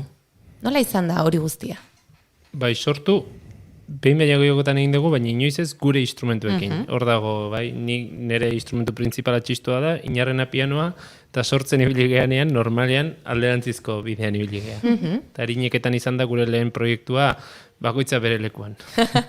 Bai, ni uste bai Jagoa eta bai nik sortzea bera gure nahiko baitan balego ez bezala sentitzen dut, eta ni uste lehen momentutik besterik gabe, ezagit, noizbait uste kantu txapelketa batean ume ginela ere, bueno, koinziditu genuen, ezagutu gabe, eta berandu ezagutu ginean ere, bueno, nahi gabe horretan, askotan konstiente izango, esango nuke, bueno, gauzak itea, eta hau ingo dugu, eta beste ingo dugu, eta gero bidean kruzatu gara, hainbat proiektu ditugu, eta baina, bueno, proiektu sendo diskografikoa, pues, bai, hau da. Eta nola izan zen lehenengo erabaki hori edo nola hasi zineten hau sortzen?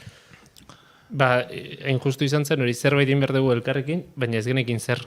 Eta orduan... Ama pasada eta. Ai, justu jarreba. Kasualidadea. Ez dakit bazekiten ere hemen itzan. Tarteka kontatzen dugu, bigarren kafearen laborategia ikusgai dagoela kaleetatik, oraintxe teloia itxi dugu arte eszeniko musika giroan izten dugulako, baina bestela beste kaleari ikusten da, eta batzutan gertatzen zaizkigu horrelakoak. Epa, gaixo, eta bestia. Eta baten bat pasa eta sartuarazi ere bai horrelakoak egin ditugu. Ba ez, batu ginen da galdetu ginen, bueno, zer egingo dugu ez, eta azken aldian dantza laguntzen ibili ginen biok, musikari gisa.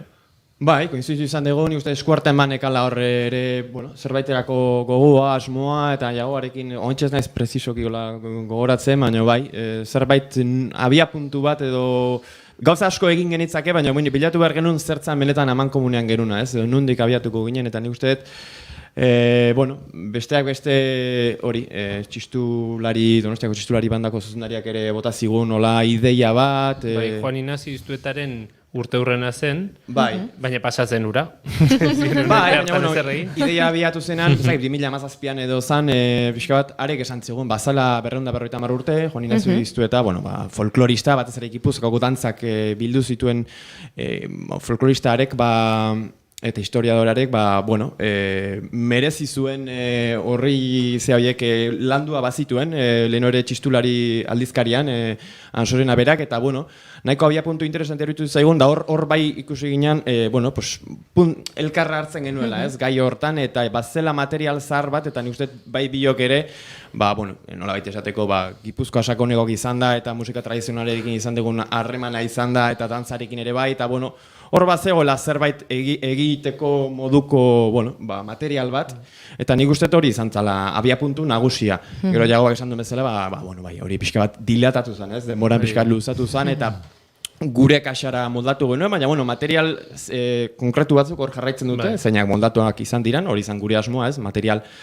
kakotxarteko zahar hartatik abiatuta, gure ikuspegi bat ematea, ez? Gaur egungo ikuspegi bat. Hori da. Irauli dituzu egin bat gauzan, batetik, elkarrekin egindakoak, beste modu batera egindakoak zinetela, akaso Jagoba zu pianoan eta zu Iñar perkusioan, lehen ere Oianaren aurkezpenan zalantza izan dugu ez, piano jole eta bueno, Iñar Sastre batez ere piano jolea da, gero egia da bateria jole, perkusio jole ona dela, ez? Baina batez ere piano jole, baina hor kontran aritu zinaten, zuk jago baipatu duzu, dantzalaguntzen aritu zaretela, baina hori eren horri baten irauli da. Ez dakit esan daiteken dantzariak musika laguntze lanetan daudela harineketan, baina sortu, dantzak elkartu bazaituzte ere oso musikatik sortu, eta gero dantza emanaldira iritsi den proiektua dela esan daiteke. Bai, nik uste, esan bezala Juan Ignacio Iztuetaren abiapuntu hori zela dantza, ez? Hortik aurrera egin deguna da, aitzaki gisa hartu hori eta garbi geneukan eraldatu inber genula, gaur egunera ekarri behar genula, eta batiz bat divertitu nahi genula. Nik uste, eta harineketanen usaia, dibertsioa eta humorea dela, ez? Eta bai, konturatu ginen, estudiora sartu ginen, grabatzera dantzaririk gabe. Hau da, musika egin genula, eta gero pasa zaigu asko esan digutela. Bale, dantzarako egin dezuen musika hau, baina ez da torrongi. Oso motel dago, oso bizi, eta orduan egia da, gure kasuan igual inbertitu dugula. Dantzariak laguntzen gaituzte, eta benetan gaina punta-puntako dantzariak. Ezin kejatu egitezke gure laguntzaile horietaz. Bueno, nik galdetzen jarraituko dut, Esan dugu, ekarri dituzue gaur egunera garaibateko abesti tradizional horiek. Esan daiteke letra batzuk ere akaso zaharkituak geratu zaizkigula moldaketak egin dituzuela. Nola ikusten duzue hori? Egunera ekartze horretan? Hola egiten ditzen. Jagoa beti zuzenekotan egiten dugu, keinu letra bati, eta bueno, esplikar esan ba. Badia, hitzak bai ez ditugula eraldatu, hitzak dira duela 200 urte jaso bezalakoak. Lehen adibidez belauntxingo hitzak oso gure egin ditugu, iruditzen zaigu gaur egun badutela, gero entzungo dituzue gaina, hitzoiek, gaur egun badutela zentzua, bere garaian Iztuetak zion lurpean bilatutako kanta bat zela, eta atera beharra ikuste zuela eta plazara batiz bat oraindik dantzarako gaizelako. Eta orduan guk berdin egin degula iruditzen zaigu, hartu duela 200 urteko doinu hau eta plazara atera dantzara, ez? Eta badia beste batzuk, nahita jaso ditugunak aurrak lotaratzeko doinua esaterako. Eta, bueno, izan dugu gure inguruan ere, eta ezagutzen ditugunen artean ere alako polemika bat, ez? Gaur egun ze zentzu duen olako kanta bat kantatziak, mingarri haute dan, eta nik, hau, esan dezagun gauza partikular bada, baina nik beti pentsatuet 3 gauza egin daitezkela kanta zarroiekin edo hitz zarroiekin, nun gaur egun ez daukaten lekurik edo ez luketen egon behar. Bata, kokatzea. Hau da, inguruan esatea, hau duela 200 urte idatzitako hitz batzu dira. Bigarrena, eraldatzea, niz nago eraldatzean kontra, iruditzen zait gauza asko aldatu daitezkela, eta ez diotela inungo minik egiten, eta adibide asko daude. Eta 3. da ez abestea, eta bazterrera ustea. 3. hori garbi daukagu ez dela egokiena, gure ustetan bintzat. Eta 2. hori kasuntan etzun zentzuan dirik, ze oso letra laburra dira, ez dauka, bueno, esango ez esaten du, jendeak esango du ez, haurtxo txikia negarrez dago, ama emazutitia, aita gaiztoa tabernan dago, pikaro jokalaria. Orduan, hor zer hitz aldatu behar genitun, esaldi hoxe da behin eta berriz. Eta nik uste kasu honetan hobezela lehengoa egin, kokatu, eta gero kontrastatu. Gu garbi geneukan, hau abestu zezakela, ama batek, aita batek, eta injustu aita bat konbidatu genuen abestea, inaut Elorrieta, eta aita batek abestea, aita gaiztoa, pixkat agian kentzen dio min hori, ez? Edo ez aita gaiztoa bakarrik, ama emazutitia hori ere, ez? Eta orduan irudi batzuk egin genitun nun agertzezian aita asko biberoia ematen momentu hortan. Iruditzen zaitu hobeto zela kontekstualizatzea, eta kontra egiteko modu bat zela den bezala abestu, baina guk kontra egitea, ez? Irudiekin. Eta Inaut Elorrieta aipatu duzu, baina ez da bakarra artista gehiago izan dituzu lagun, adibidez Ainara eta Joana Ortega. Eta goltzan ere ez zarete bakarrik aritzen. Bai, hori da, nik diskorako bai gonbidatu genitun, Ortega Aizpak, kasu honetan Joana eta Ainara. Bueno, biekin izan degulako hartu eman handia ere. Besteak beste Joanarekin jagoak bazitulako olako fandom harinarin bat eginak, oso politaziana, eta bueno, nik nire aldetik gonbidapena luzatu nahi izanean Joanari, horiek biltzeko, azkenean ez dalako, gure izenean bildutako baizik, eta gure garaiari edo gure egunerokoari dagokion, musika konkretu edo pixkat gai horren jiran dabiltzan material baten bilketa moduko bat, ez Nikola sentitzen hon diska. Eta horregatik gonbidatu genuen, Joana bere sorkuntza horiek grabatzera, eta gero Ainara berdin, Ainarak okorrez banago pare bat abesti, aipatu dugun hau, lotaratzeko doinu hau, eta grabatu zituen, eta gero Ainararekin gainera, zuzenekoak egiten ari iri, orduan, pixka bat, dobleko hori diskakoa, eta gero zuzenekoa, eta aipatu duzen bezala, noski zuzenekoari pixka bat forma modu akustikoan grabatu genuen bezala diska, zuzenekoan behar bada eman diogu pixka bat, enpake handixogoa edo, ez? Beste hemen Tolosako Xabier Zeberio dator, biolinarekin, Agatea Milibia, Zornotzatik. Txeloarekin. Eta aipatu bezala Ainara, eta gero, aipatu ditugun bi dantzari ere. Atik dantza konpainiakoak. Guk badaukagu ohitura bat, eta izaten da, protagonistak zareten hoi, aurreko astean protagonista izan zirenek galderak botatzea. Eta zuei ere egokituko zaizue, datorren asteko gonbidatua norden jakiten dugunean, orduan ere eskatuko dizugu galdera hori. Baina aurreko astean gainera, gonbidatu genituenek ezagutzen zintuzten, uste dut zuek ere eurak ezagutzen dituzuela. Baina edozein kasutan, entzun galdera, eta esango diguzue. Kaixo bikote! Bueno, seguro oso gustora zaudetela bigarren kafea programan, eta, Manu eta Jone gera, usteet badakizuela, eta hemen txedoa gure galdera. Zein da elkarrekin estenatoki gainean gertatu zaizuen anekdotarik bitxi edo graziosoena? Bakigula asko eta asko gertatu zaizkizuela. Hortxe. Ala, ondo segi. Eskuminak Manu eta Jone. Galdera honi, Manu Gine eta Jone Amezaga, horreko astean gurekin izan genituen, galdera honekin saioso bat egin daitekela esango nuke. Jago eta Iñar pixkat ezagututa. Nik uste hainbeste ditugula, etzaigula okurritzen. Bat bera, ere? Oso garbi, ez? Zein dan, nik uste bakoitzean daukagula, ez? Gaur kontzertu bakoitzean. Anekdotik hori guretzako normala dalako, ez da torkitu lan. Ez dakit, egia da, iriste gala puntu batean un jabe egiekin asko komunikatzen. Hori zaten da, bikotekiden artean pasatzen dela, baina igual, ez dakit, nik uste eta anekdota zeana dela, biok elkarrekin abesten kantu txapelketan topatu gehala, ez? Biok gure lekutik kanpo. Nik uste hori betiko hori kontatzen degula, eta, gehiago izan ditugu. Ursalian izan gera aurkezle. Ui, aktore lanak egiten ibiltzen. Txirri mirtatxe bitonen programan trikitronen aktore ibitea. Beraz, bauzkagu. Bai, beraz, pareja artistiko, musikal eta bestelako ere. Esan bezala, harineketan iritsi arte, denetik egin genuen, txistua eta pianoa joez beste. Bai, kuriosoa hori.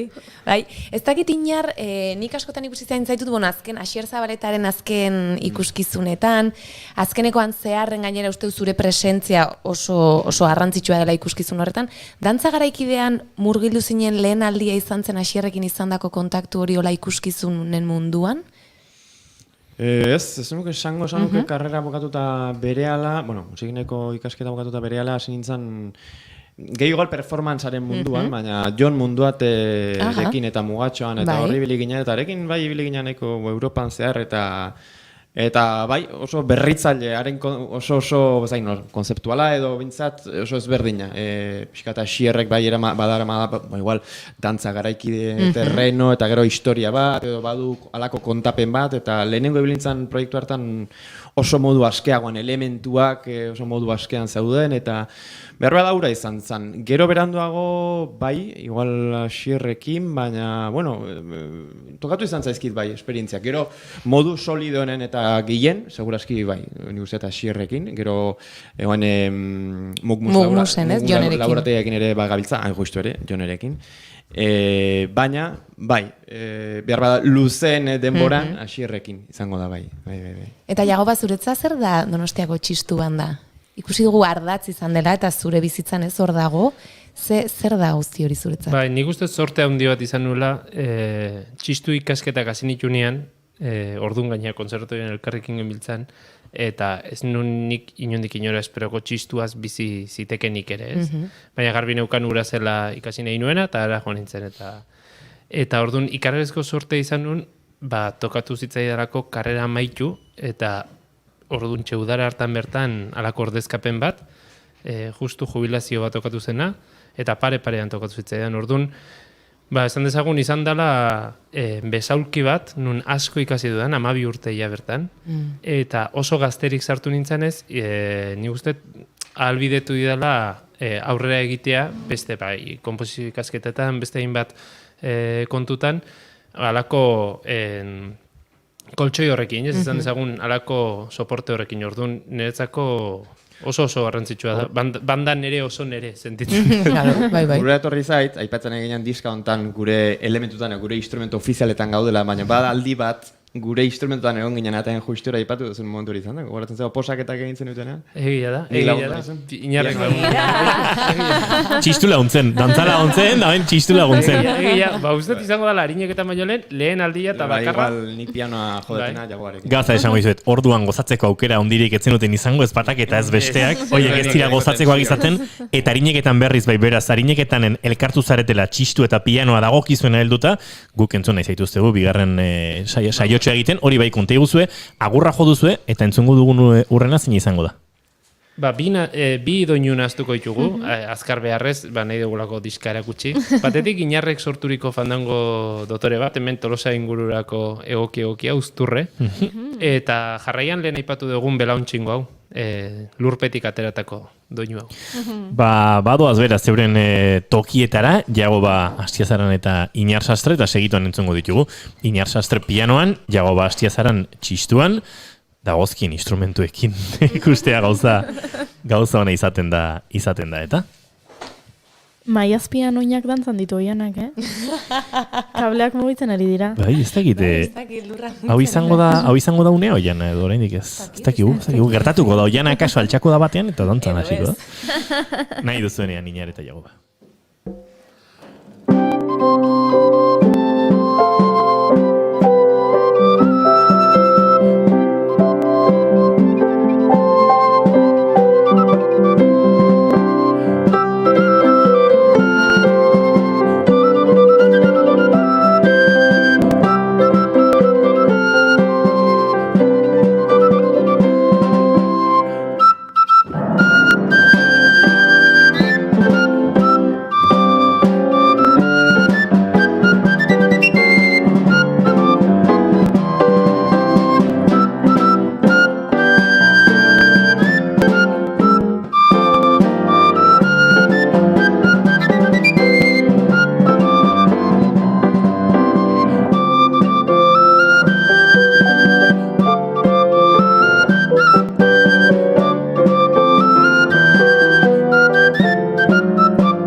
Ateratu behar nuke plazara, nerekin oraindik gauza da, ikusiko da zein atsegina, bizarra urdina baina txitarina.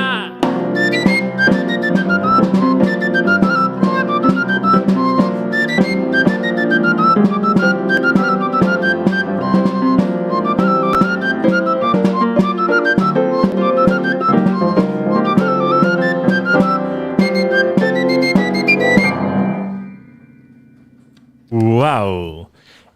Ezin izan duzue entzun, dantza ez delako entzuten. Baina zoragarri izan da, Oiuri? Bai, Oiana, ze polita!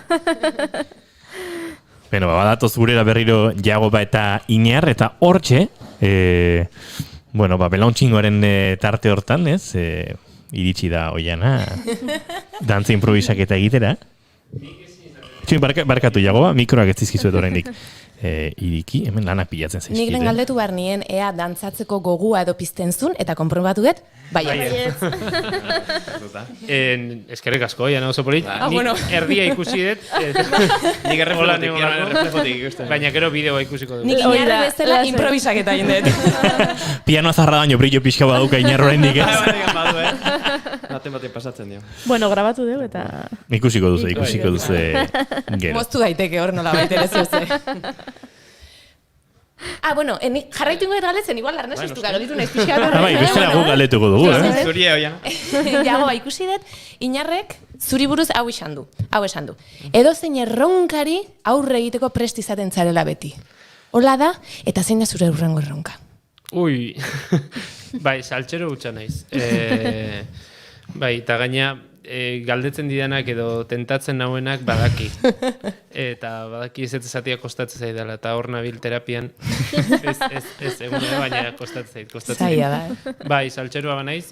Eta urrengo erronka potolua, porque erronkak norbeak gaina jarri ditzake txikiak, handiak, baina bai potolo bat daukat maiatzean, grabatuko dugu diska bat, Kalakan taldea eta Euskadiko orkestarekin batea, diska oso bat, eta ikararezko erronka izan da. Lehen konfinamentu osoa pasadet konposatzen eta konponketak egiten, eta orkestrazioak egiten, eta bai, badirudi, behintzat, pandemiak ahalbidetzen badu, maiatzean grabatuko dela, eta urrian kalean izango dela diska, eta bai gustora, saltxa oso polita. Beira, saltxa politiak bai. Eta horrez gain ikusi beste saltxa bat izan otezen hau, Kairoko Heritage and Modernity jardunaldietan egon zinela ondala urte batzuk. Eta inglesez entzun oso. Hori ez, egia esan ez. Ba ez entzun. Bada hortik bideo bat. Goiuri zuzenduko luke zeuru, Zestu ingelesaz. Bada hor bideo bat, YouTubeen jarri zutena, ez inor bilatu. Baina, harrapatu ninduten da, izan da zuretzat kongresu hau, eta nire ingles maila horre gutxi nuen. Politia. Oso kongresu baitare, oso erronka politia, Ramon Lazkano irakaslearen bitartez, Egiptoko kompositore batzuk antolatu zuten nolako kongresu bat, musika tradizionala gaur egungo musikan nola txertatzen den guzteko, eta orduan Egiptoraino gonbidatu ninduten txistuaz eta euskal musikaz hitz egitera, eta bertan ezagutzeko gainera mundu osoko hainbat eta hainbat kompositore erabilera hori egite zutena, ez? Munduko musika tradizionalak erabiltzen zituztenak gaur egungo musika garaikidean. Eta oso esperientzia politia. Ja, basadia 4 urte bai, hortatik. Ederra. Eta Iñar, Jagobaren hitzetan, zure altxorrik preziatuena sormena omen da. Zuk ere hola esango zenuke? Bai, ez nahiz oso hori konstiente izaten, ez dakit. Ari zeanean, gustatzen zait, bestea, gauza ezberdinetan aritzea. Hortan nahiko modu naturalean bizitzen duten zerbait da. Ez da hola, nire buruari jartzen duten erronka bat, inberdeta hau edo baizik eta atera iten zait. Horrek banarama pixka batzutan desordenatu izatea, behar bada, nahiko gauza impulsiboak izaten dialako, nezakatelako orden zehatz bat, nire plangintzan eman dezagun. Baina, bai, ikusten da, azken urteetan zehar, gauzak ateratzen diala, ez? Pixka, baita ere gustoko gauzak irensten dituzu, pixka barruan igual mugitzen dira, eta gero hortatik ere, neurri betan zure egin, eta eta zure modura ateratzen dituzu, ez? Eta hori bai modu nahiko impulsiboan egiten dut, nahiko modu naturalean esango nuke. Atzo Lat Salvador izan zen gurean da kontatu zigun gauetan etortzen zaiola berari sortzeko gogoa. Zuri ere berdina pasatzen zaizu? Ez dago gogo bat, ez dakit, tartea detenean edo, bai, behar teklatu bat aurrera detenean beti noski gehiago, orduan hasten naiz saltsatzen da edo zein montan izan daiteke, ez da gatola, bai, da gaua nahiko behar da gorputza ere lasaiago dalako, goizako beste energia badaka. Munduari isildu da, ez, gauean, eta hor badago espazio bat sormenerako. Emozionalki ere igual pixka reposatzen zea, eta halako gogoeta bat egiteko behar bada une egokiagoa izan daitekela, adibidez jago badion bezala, ez, orkestatzeko kalakan ez dagiz, erutzait behar bada igual goiza aprobetxagarria izan daiteke, ez energia. Ez da kasua. Gau ez, ez dut zango inspirazio bat, baina egia da lasaitasun bat dagoela, ez dago mugikorrik, ez dago mundua. Ez da zer gertatzen, ez da emegik heltzen, ez da dizu bizilagunak atea joko auskaloze. Ez duzu erosketarik egin behar, ez duzu plantxatu behar, edo... Bai. Nire nintzen pentsatzen, asteari amaiera emate aldera, ostirala dator, eta aste honetan pentsa. Izan ditugu gurekin Roberto Pacheco eta Judith Montero. Aritu gara hor, musika klasikotik, jazzera, garaikidera, eta hortartean besterako gaien inguruan. Gaur ere musika garaikidea zela eta aritu gara Maria Zubimendi eta Ane Urbizurekin, gazteekin, sorkuntza, musika garaikidea, marrazkiak, iritsi gara beste bi musikari erraldoien gana, eta nik pentsatzen nuen, igual pixkat pop-rockera jetxi behar dugu berriro, ez da pop-rockirora, baina ez, ze entzun no.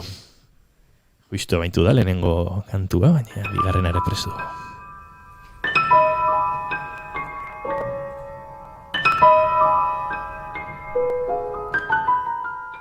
Esan genezaki hau Prokofiev dala, baina ez da, Iñar Sastre da, haren inguruan lanean, ze tira, denbora luzez hartuko dugu, denbora batera zure ibilbide pianistikoa ere, baina aste honetan duela egun batzuk kaleratu duzu, ez da gito frantzes ez da oskatu behar den, Iñar, Visions Fugitifs edo, bai ez? Bai, ondo jana. Oso desberdin Berdin. Ez que lehen irakurri doianak, Iñar oso pagizinoa da, Jean-Paul Desastre. Ez, esan nuke, lehen aipatu duten bezala. Gabon aurretik, kasik egunero material bat nuen grabatzeko, eta piano aurrean, emantez dagoen kasi egunero ateratako piezatxo bat, grabatu nire kaxa, eta ale bat gehiago, baina ez dakat bereziki, bombo asko emateko asmorik, beste nahiko txertatzeko merkatuan musika hau ere ez dela guain erresa izaten. Orduan berez ateratzen zaiten zerbait da, eta nire ibilbide horretan, niri ere balio diana pixka bat nire ahotsa garatzen edo, ez? Eta orduan, bai, nahi duenak eskura gai du plataforma elektronikotan edo Spotify eta hauetan. Orduan, nik uste, 20 pieza direla pixka bat abiatuta, hain justu ere Prokofieven Vision Fugitif hortatik abiatuta, berak badu izen bereko lan bat, zeinak oso pieza, izena dion bezala motxak, azkarrak dian, eta berak normalean gainera hori propina modura jotzen zituen bere kontzertuetan da hori, eta baina beti idea pieza motxaren eta pieza karakter ezberdineko idea hori asko gustatu izan zait, eta pixka bat ari omen egiten da, behar bada lehenengo piezan bai egiten dut zita literal bat, haren pieza bati, besteetan ja pixka bat askeago sentitzen ez, eta nire kaxako gauzak egiten ditut, baina baita ere oso gauza, esango nuke, estilistikoki ere oso gauza ezberdinak. Eta beste gabe, hori ateratzen. Kuriosa da ze irratisaio orokor batetik, planteatzen diegunean musikariei horrelako gauzak ez, izan soinu iratzarri bezalako egitasmo bat, musika garaikideen inguruan, komplexuak, irrati, bale. Roberto Pacheco eta Judith Montero hori Beethovenen inguruan, ona bi saxoak ekarrita jotzeko, Beethoven irratian, nahi baduzue, inauteritako zerri joko dugu, Inarri hitz egin Prokofieven inguruan, eta zera, txertatzeko hau, zue komplexoa galdu barko ditu, zue beste laguk nekez egingo dugu honen berri. Nik ingo ez publizitatea, hemendik ordu betera, errenterien dauden antzat, entzunten bade norbait, 7etan sinkro ensemble musika gaikiala, tartean nire obra bat, baina hainbat estreinaldi, eta 7etan, beraz, oindik garaizeate. Garaizeate, eta gu, garena da, iaia pres saioa agurtzeko, baina azken pieza entzuteko ere aukera eta denbora badugu, zein izango da, falta ziguna? Inarren Prokofiev baino asko gustatzen zainei kantu hau. Latinari jo behar duzu, Beno, eskerrik asko bioi benetan, mila esker, eta ez dakit, doinu latinoak eta harina uztartuta edo, izango ditugu gurekin berriz ere, Iago Bastiazaran eta Iñar Sastre. Eskerrik asko, Iñar, nahi duzuen arte.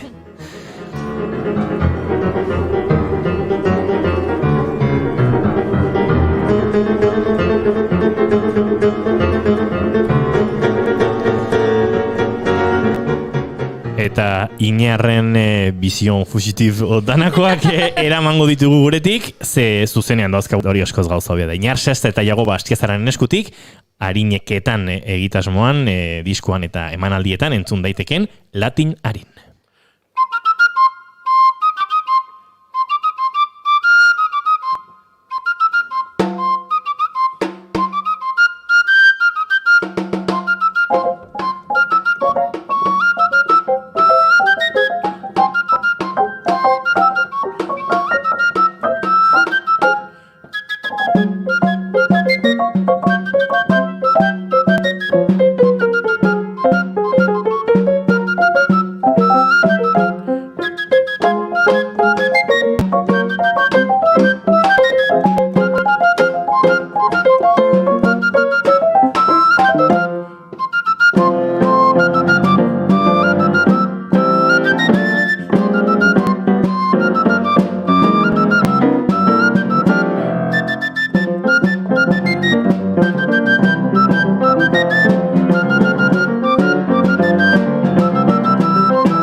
Baina sastre eta jago bestia zaran, harineketan, mila esker, latinarin horrekin agurtuko dugu gaurko saioa, 2 minutu falta dira arratsaldeko 6etarako, eta, Oiana, zure agurtu bartzaitugu, datorren ostegunen arte. Goiuri, zu bihar arte? Bihar arte. Bihar poproka. Bai. Izan ondo guztioi, eta bihar arratsaldeko 4etatik aurrera, ostiral borobila daukagu zuentzat pres. Bigarren kafean naiz, irratiaren sintonian. Eskerrik asko, hori zatearen.